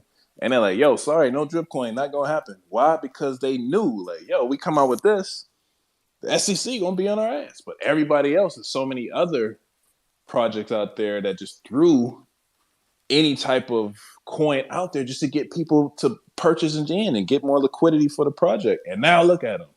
So it has to be done in this manner. This is why we always say, sit back and chill. Like, it might not happen on the time that you want it to be or want it to execute, but it's going to happen the way it's supposed to happen. And when it happens, we won't have to worry about it because it's already went through the research and development to know that this is the right move to make. So yeah, no drip coin, but cool. We probably would have been up shit's creek if we got that drip coin. And You'd spend the money, That's and they'd be like, "Yo, give us the tax and that money." I mean, they protected us. You this know what I brings mean? up a good topic, bro. And I think Ilan posted about it. It might have been Ilan. I invited him up, but somebody had just posted about Valhalla starting their soft staking, and it reduced the number of people that were trying to sell their Valhallas significantly. Like, because now people have an incentive to soft stake, and I don't know if their rewards are in a coin. I think it's in a point system, like a badge or point system within their own like website. Like, we've been talking about it, but somebody did a really good write up, and I think it would be cool in the future when Artifact does roll something out. I'm not talking about a coin. We don't want to be in trouble with the SEC and shit like that. But even something as simple as soft staking, like hibernating, right? Like what we've been talking about, which gives some kind of point system incentive to to unlist your clone and actually hold them and start accruing points on them. Like, they have a dramatic effect. It can have a dramatic effect on the floor price. I like think Valhalla's my floor went my up alien friends, 30%. they're all like soft staked, and like I've just been getting coin for the past like year-ish, and I've been able to like buy NFTs with it. So like, even though like the floor is so low, it's the only project that I've actually been able to like, I'd buy the NFTs and then I'd just weave them or sell them and actually get like money back from it. Yeah, exactly. Wait, you made money on an NFT? Bro, yeah, I know that. It's so rare. What? If you look at my wallet, it's just losses. Say what? Whoa. Yo, Dre, we gonna watch this movie tonight or what, bro? I don't know, it's getting past my bedtime, man. I got a That's 5 fine. a.m. wake up. I got to work out in the morning, man. Getting my body tight, Bro, baby. does Little anybody t-shirts. What you want from me? is Dre waking up at 5:30 in the morning? Can we get a poll started? Um, is he gonna be up? I believe in him. What do y'all think? I think he has the discipline. 100. I'll be up. 100%, bro. 100%. Let's see. I'm Fair. telling you, man. Gotta get this body right for the summertime. I told y'all, like wearing clothes when it get hot, bro. I'm back on the early Bro, kill. I'm trying to get like I'm trying to get back my abs for so I can wear a speedo at the Azuki party, bro. I don't give a shit. I'm gonna wild out this summer, bro. More I bet power I to you, had like baby. the worst fucking beginning of this year, bro.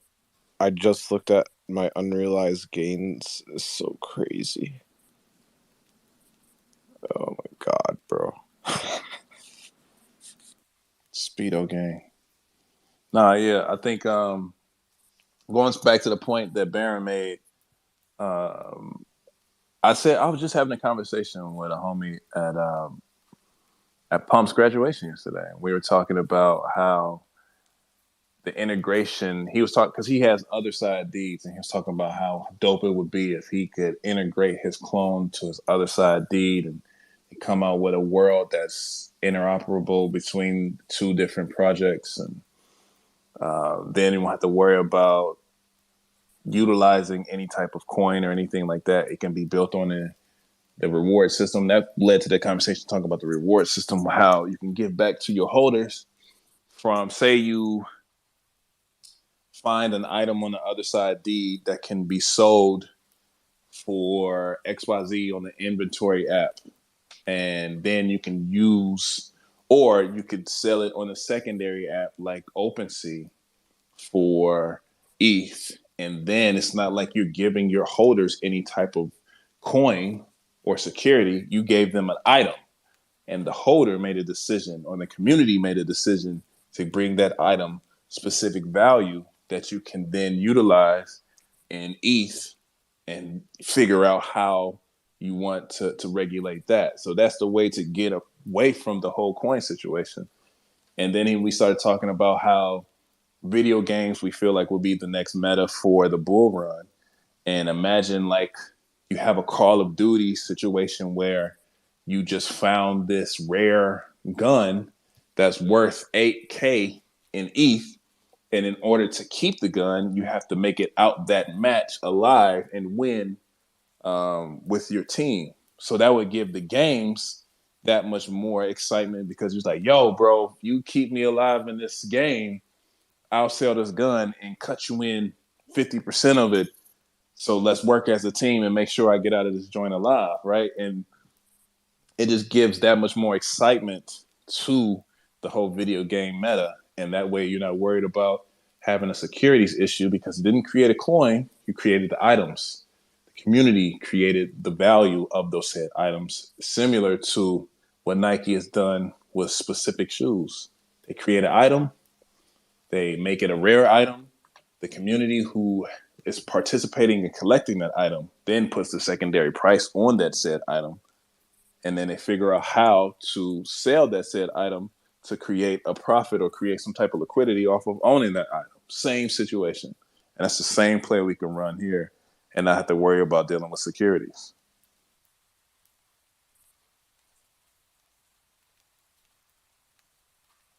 That's the route to go, bro.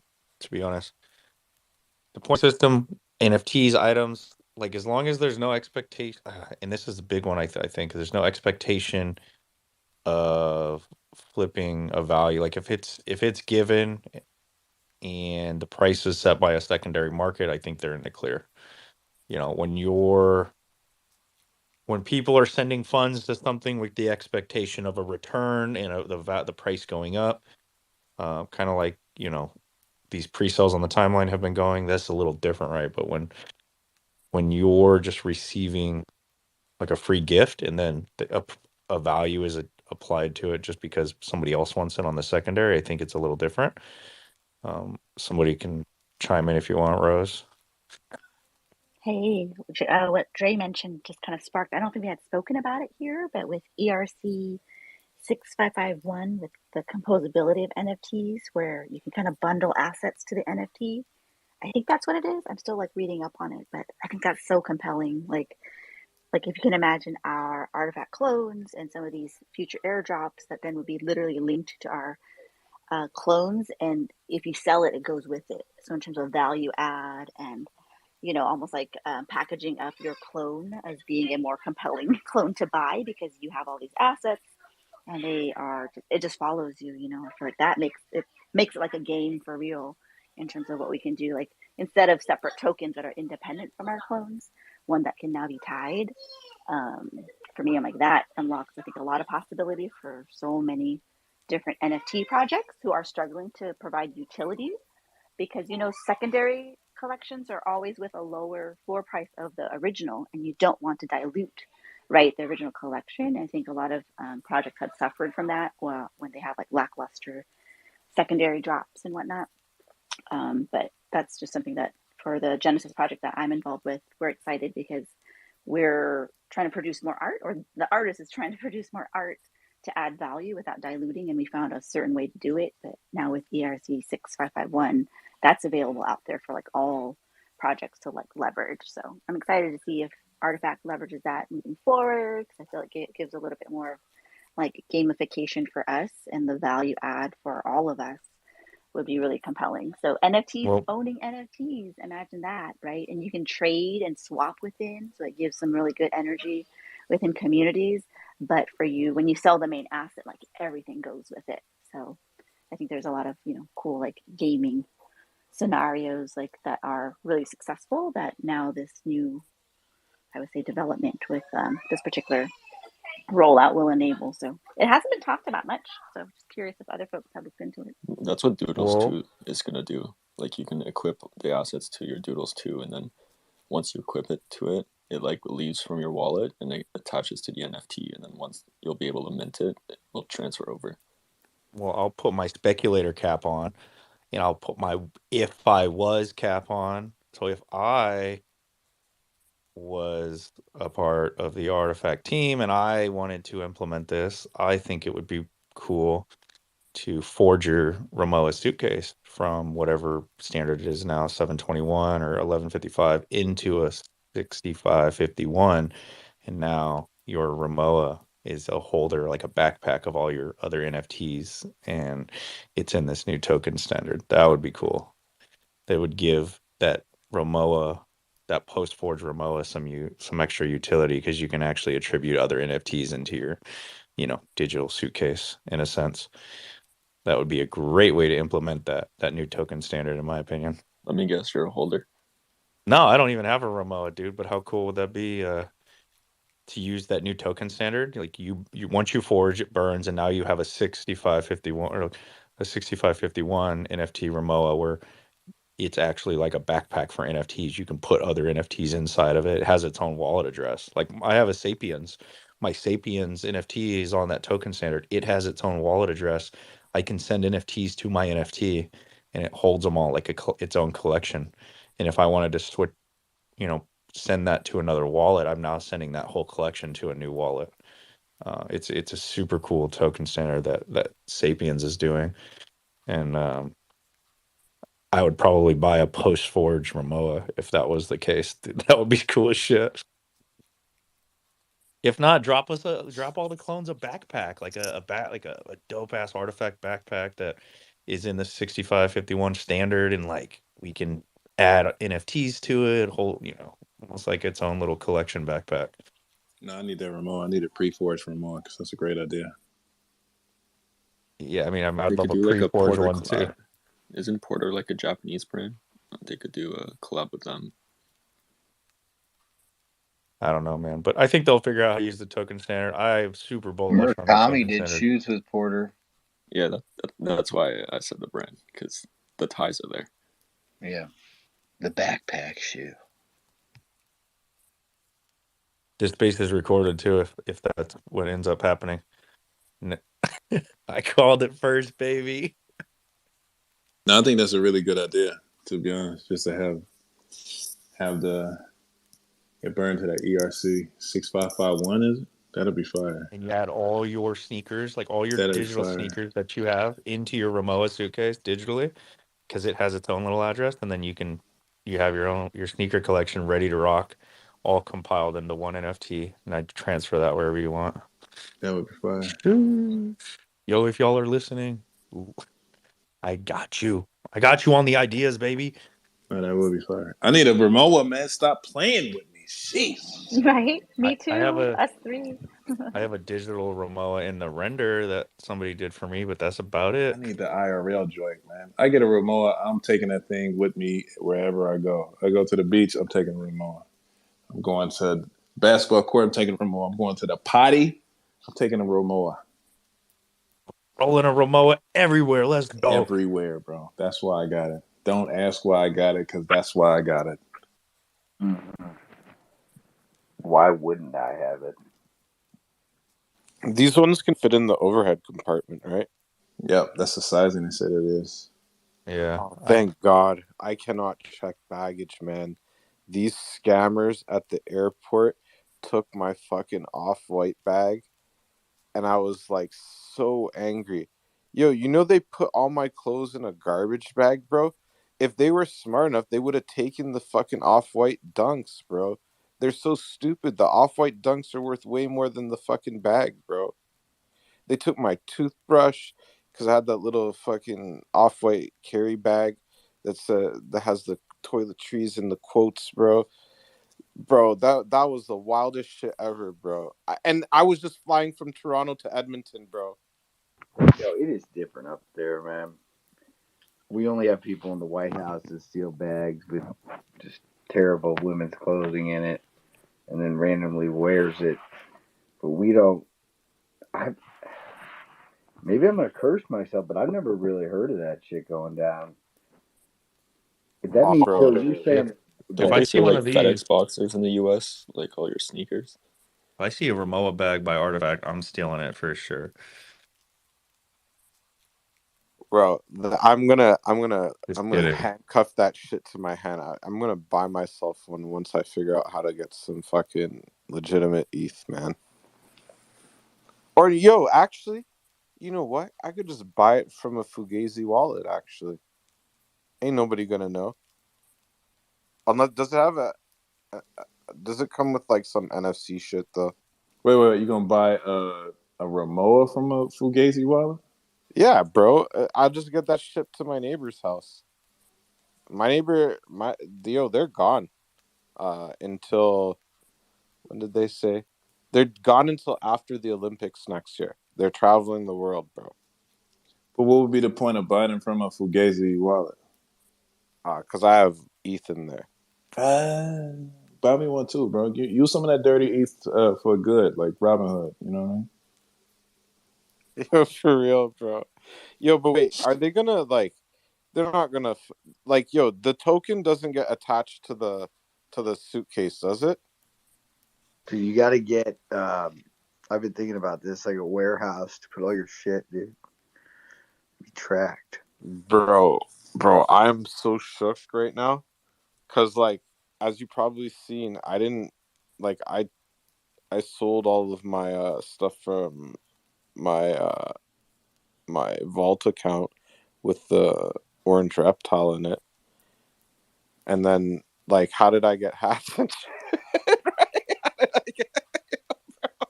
I just realized I already forged a Casey wallet. Oh my god, bro! I gotta get it together here, man. I gotta move countries, man. This is ridiculous.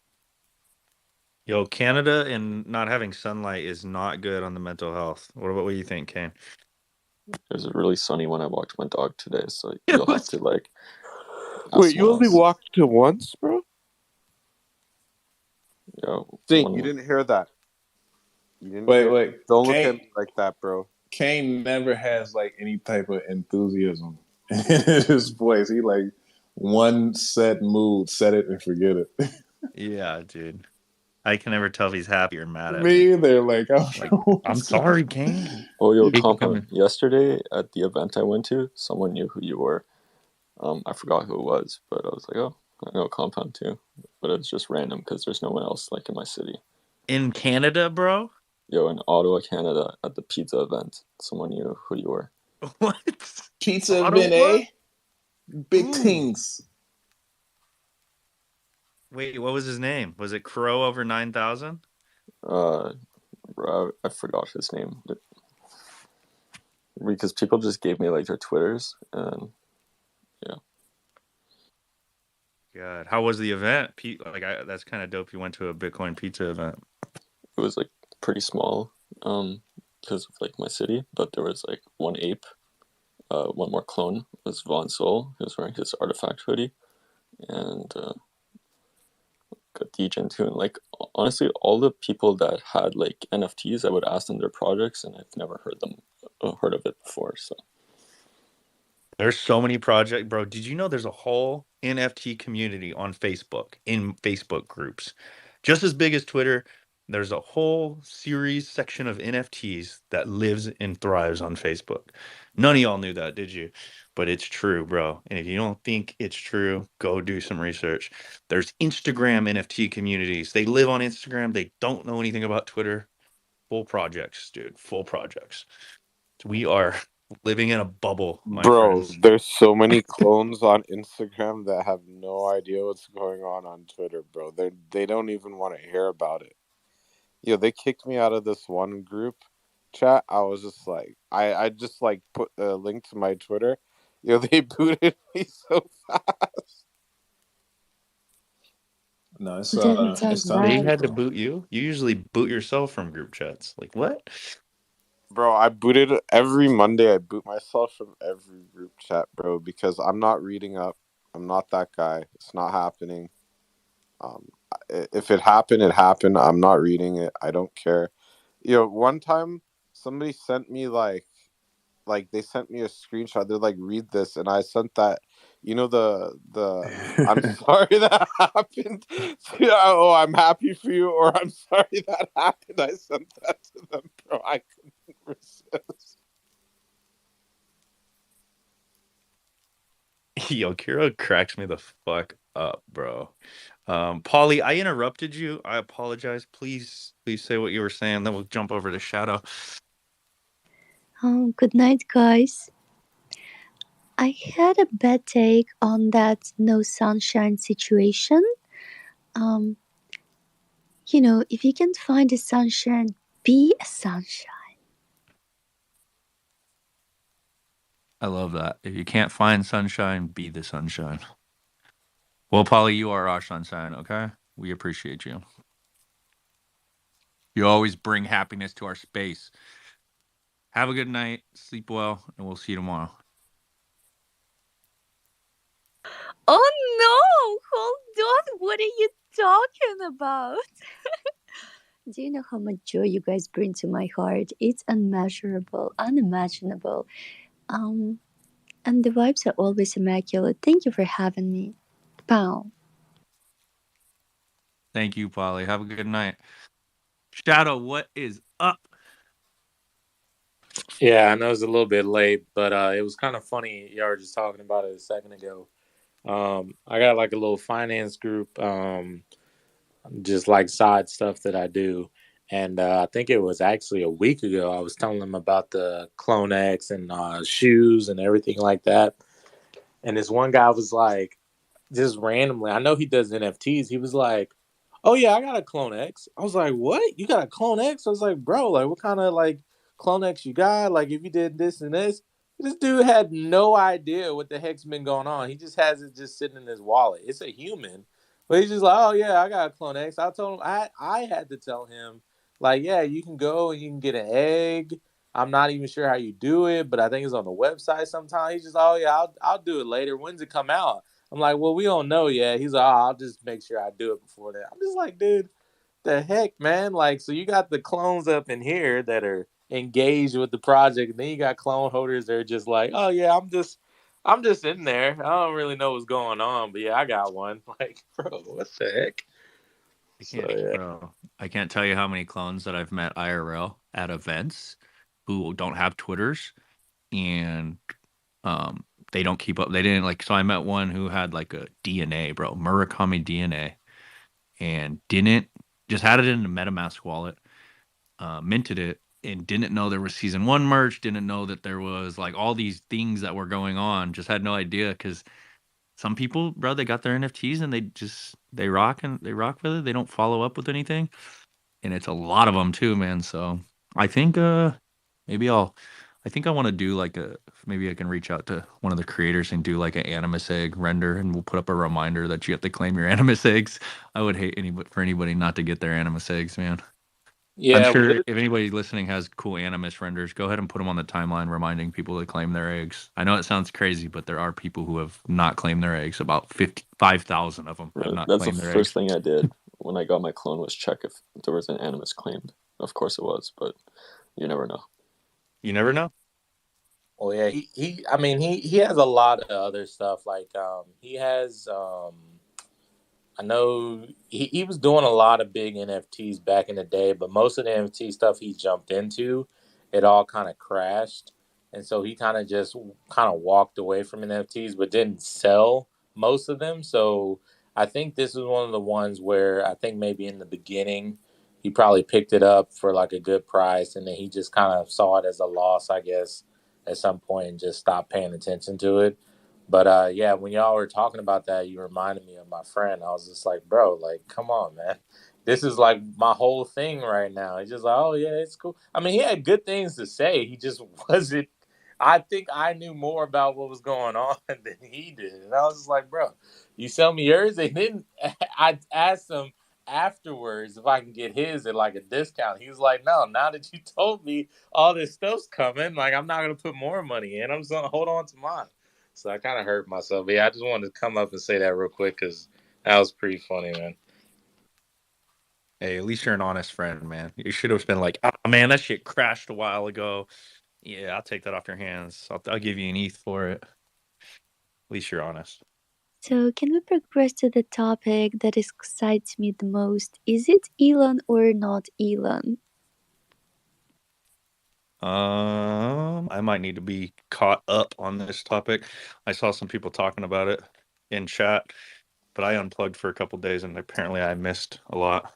I missed it too, and I was plugged in, so that says a lot about either me or the space. But apparently, according to Subscribe, it is Elon. So take that information how you may. Bro, is Subscribe like a doctor or something? Like, I followed him on Instagram and I started doing like these hand stretches, but I didn't know what they were for. You say, is he a doctor? Yeah. Dr. Debauchery is what I would call Subscribe. Well, guys, Dan is just like flips my world upside down, because after this inscription on Rare Sat was created, I feel much more appreciated by everyone at the Ordinals community. It's incredible. Elon was rebooting onto the pin tweet that expressed my gratitude and how this space fuels my inspiration and excites me emotionally and intellectually. Wow. And from other news, so he will be hosting a space May 25th. I think CloneX should rate it. Oh yeah, I just read about that. That Elon is hosting a space on the 25th with Florida Governor Ron DeSantis, so he can announce his presidential run. That's gonna be wild. I wonder if they're gonna bot it like they did the last Elon space. That had to be wild. I think you should become a president. Ooh, Great for Polly, you president. gonna vote? You vote for me if I go on a run? Yes, twice. Oh, bruh, I appreciate that. There's no way I want to be a president of this. Like, there is no way. But I appreciate your vote. How many clones can I buy with taxpayer dollars? Like, saying like how many? Bro, I'm the biggest whale ever. That's gonna be my party, the whale party. President buys clones with taxpayer dollars. Bro. We're switching from the US dollar or the gold standard to just based off clones. The US dollar is backed by CloneX.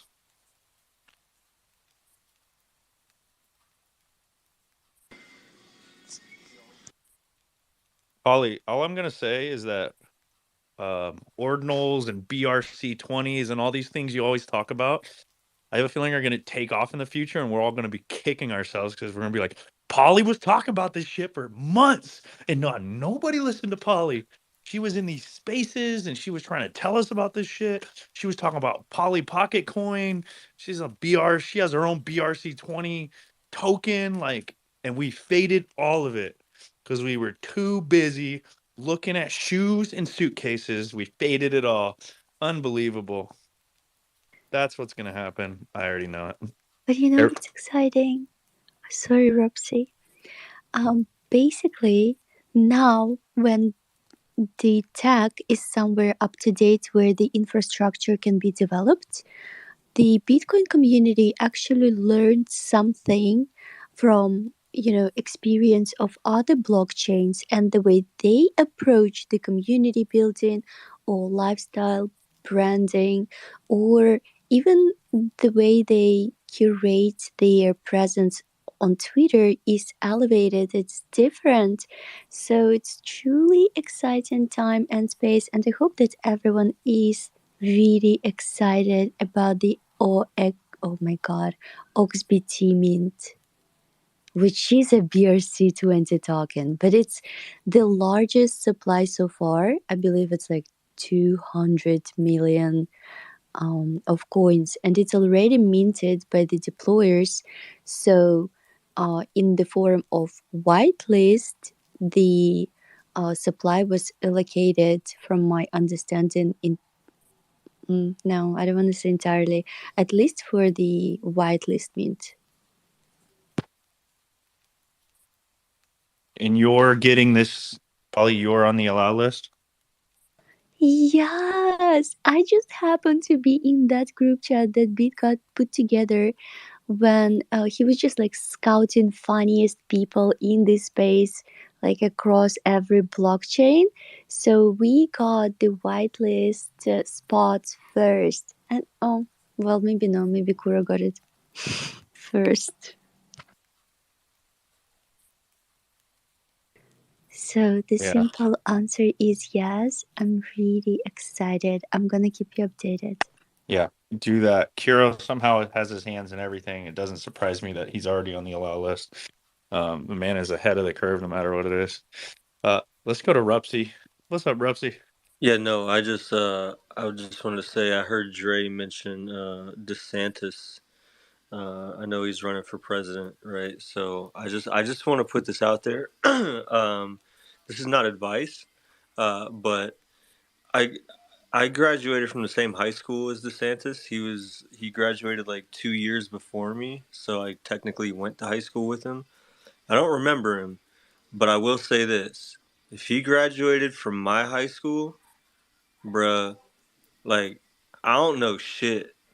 I'm just being real. Like I am in no way, shape, or form capable of running the country with the education that Dunedin High School provided me. I do not know where he went to college, but I'd be willing to bet this dude, this dude's probably, you know what I mean. I mean, do what you want, but take from that what you will. But that man graduated from my high school, so yeah. That's all. That's all I want to say. So we don't have a lot of faith in the Florida public school system. I'm hearing. We play good baseball, bro. So you know what I mean. Play good baseball. No, Rupsy, I think you're pretty smart, man. I think you could run the country. We're gonna be voting for you for 2028. Yeah, hit him up. Be like, yo, we went to high school together. Let me know. Yeah, let me know if you need a Secretary of State. I got you, bro. I don't know about having a Florida man running the country. All you see on the news, Florida man gets armed, chewed off by alligator by walking behind the bar to take a piss. Bro, nobody's gonna mess with a Florida man though. Like any other country that knows there's a Florida man in the White House, like, all right, well, we're just gonna have to chill. We can't really mess with them for a few years. Bro, he get in the office, say goodbye to Twitter. He gonna use Twitter to announce his presidential run and then cancel it all because we using cryptos and all of that shit. Get rid of it all. What's up, Shadow? Sorry, I know I keep hopping up and down, but just stay up here, but we don't have a full stage. Yeah, the BRC20s, man. If you've been in the NFT space and you have a couple extra dollars to throw around, you're doing yourself a disservice by not jumping in. The ordinal stuff, man, it's almost like NFTs, like what NFTs were like when, before OpenSea, before all these big, things came out. And it's kind of like it's still fun, it's cheap, it doesn't really cost that much. Most floors, some of them are under $100, and the communities are hilarious right now. So it's right at that stage before things start getting real serious about money and everybody's just trying to make money. So it's kind of fun and it's very interesting.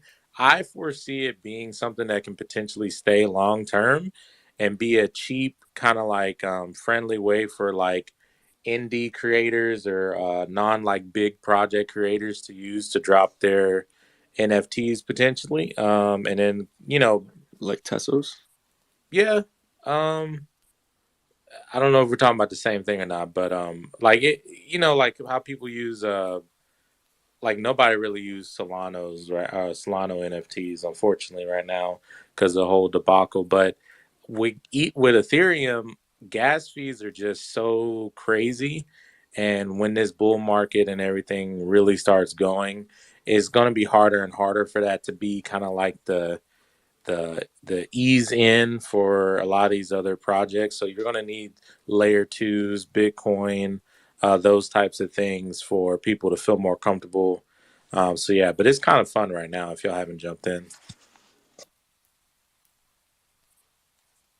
I appreciate it. I actually was not around for the early NFT days. I did want to say one thing was to shadow your friend who had the clone.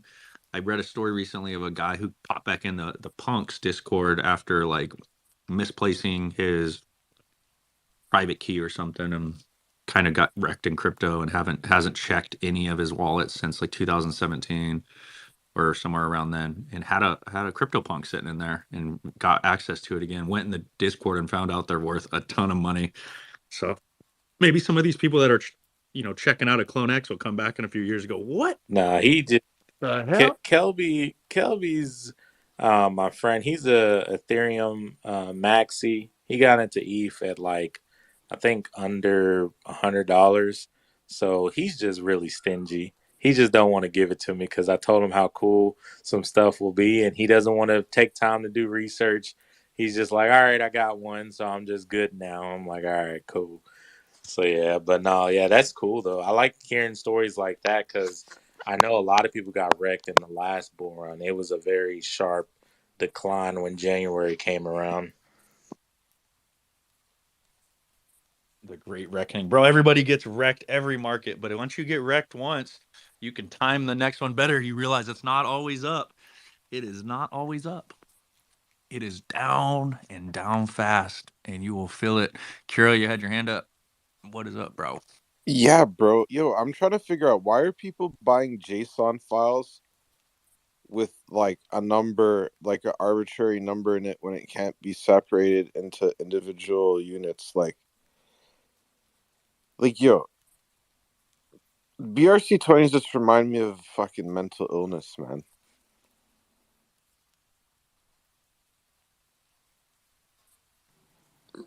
But how come? Yo, it's a JSON file. It's like literally like you know what? Tomorrow I'm gonna launch a BRC20. Fuck it, man. You know what? I'm a founder. I'm allowed to do shit like that.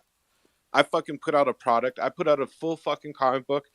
Nobody fucking bought it. Nobody cares about it. I'm putting out a BRC20 because that's what people care about. Fuck it. Yeah, I'm gonna sit here tonight.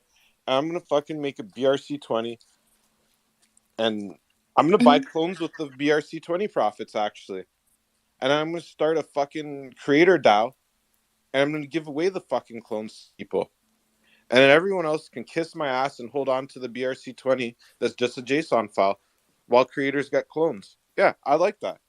You know what? Because how can fucking homeboy who's never done anything productive in his life make a fucking token and get $11 million total, and I'm not allowed to do something for people?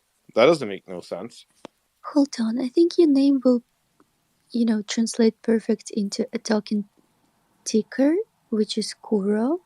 I'm considering between simp, and what else did I have? Well, other options are like 5-digit tickers, which are not allowed on BRC20. It's going to be WRC20 probably. But if you will start building on that protocol early, I see some advantage to it.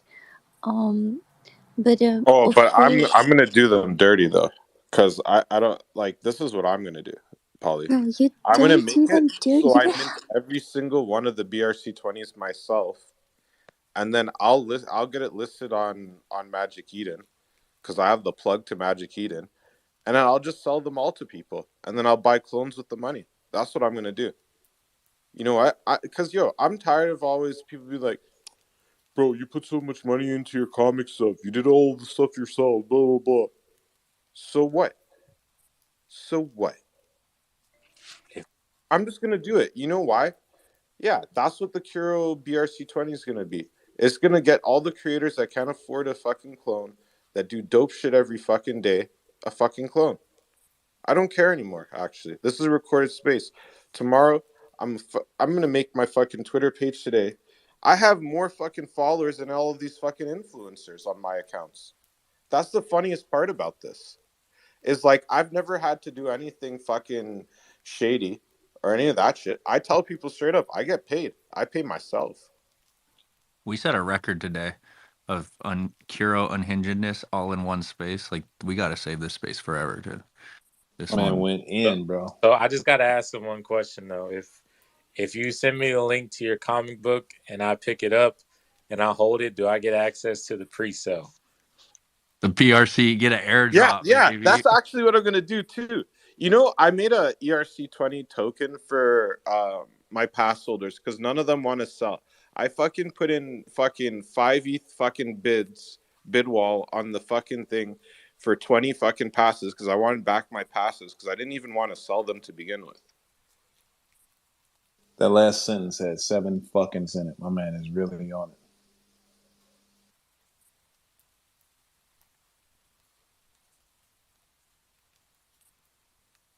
Well, I think that might be a good idea because it seems like the BRC20 people are more supportive of people just fucking around and finding out, to be honest.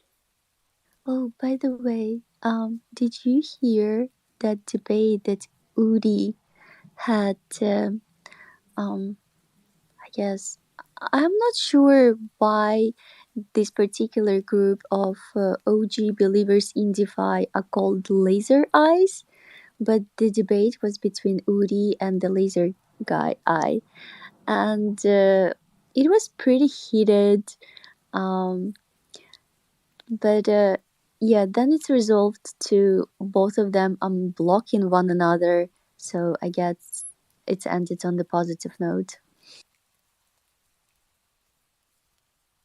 They're all OG Bitcoiners. They have their little cliques. Some of them are the Laser Eyes. They're like a crew, I believe. What's up, Sushi? What's up? What's up? I got a question for Dre. I saw your CloneX hoodie. It's dope as fuck, and I'm looking to get one myself on like StockX. Is the sizing the same like the AR hoodie, or is it slightly different? I'm trying to get like a oversized like fit I would say it's the same, to be honest, almost to the Look on T. eBay. Might be cheaper. on eBay. Yeah. Even the t-shirts are. How are the sizing for those? I know you're a tall guy. Yeah, it's about the same. It's still a little bit oversized. Cool, cool. Okay, I'm gonna try to look at eBay. Thanks. That's it. And can Appreciate I you, get a Sushi. whitelist for your BRC Kiro? Shout out to Kiro. Yo, Everybody bro, want a whitelist. clones get whitelists, but they get free mint. And so do Azukis and Beans. And what I'm gonna do is everyone else that's on BRC20 already, they're gonna pay for it. Now that's utility. Does Wait, anybody can you guys feel? I feel more dumb.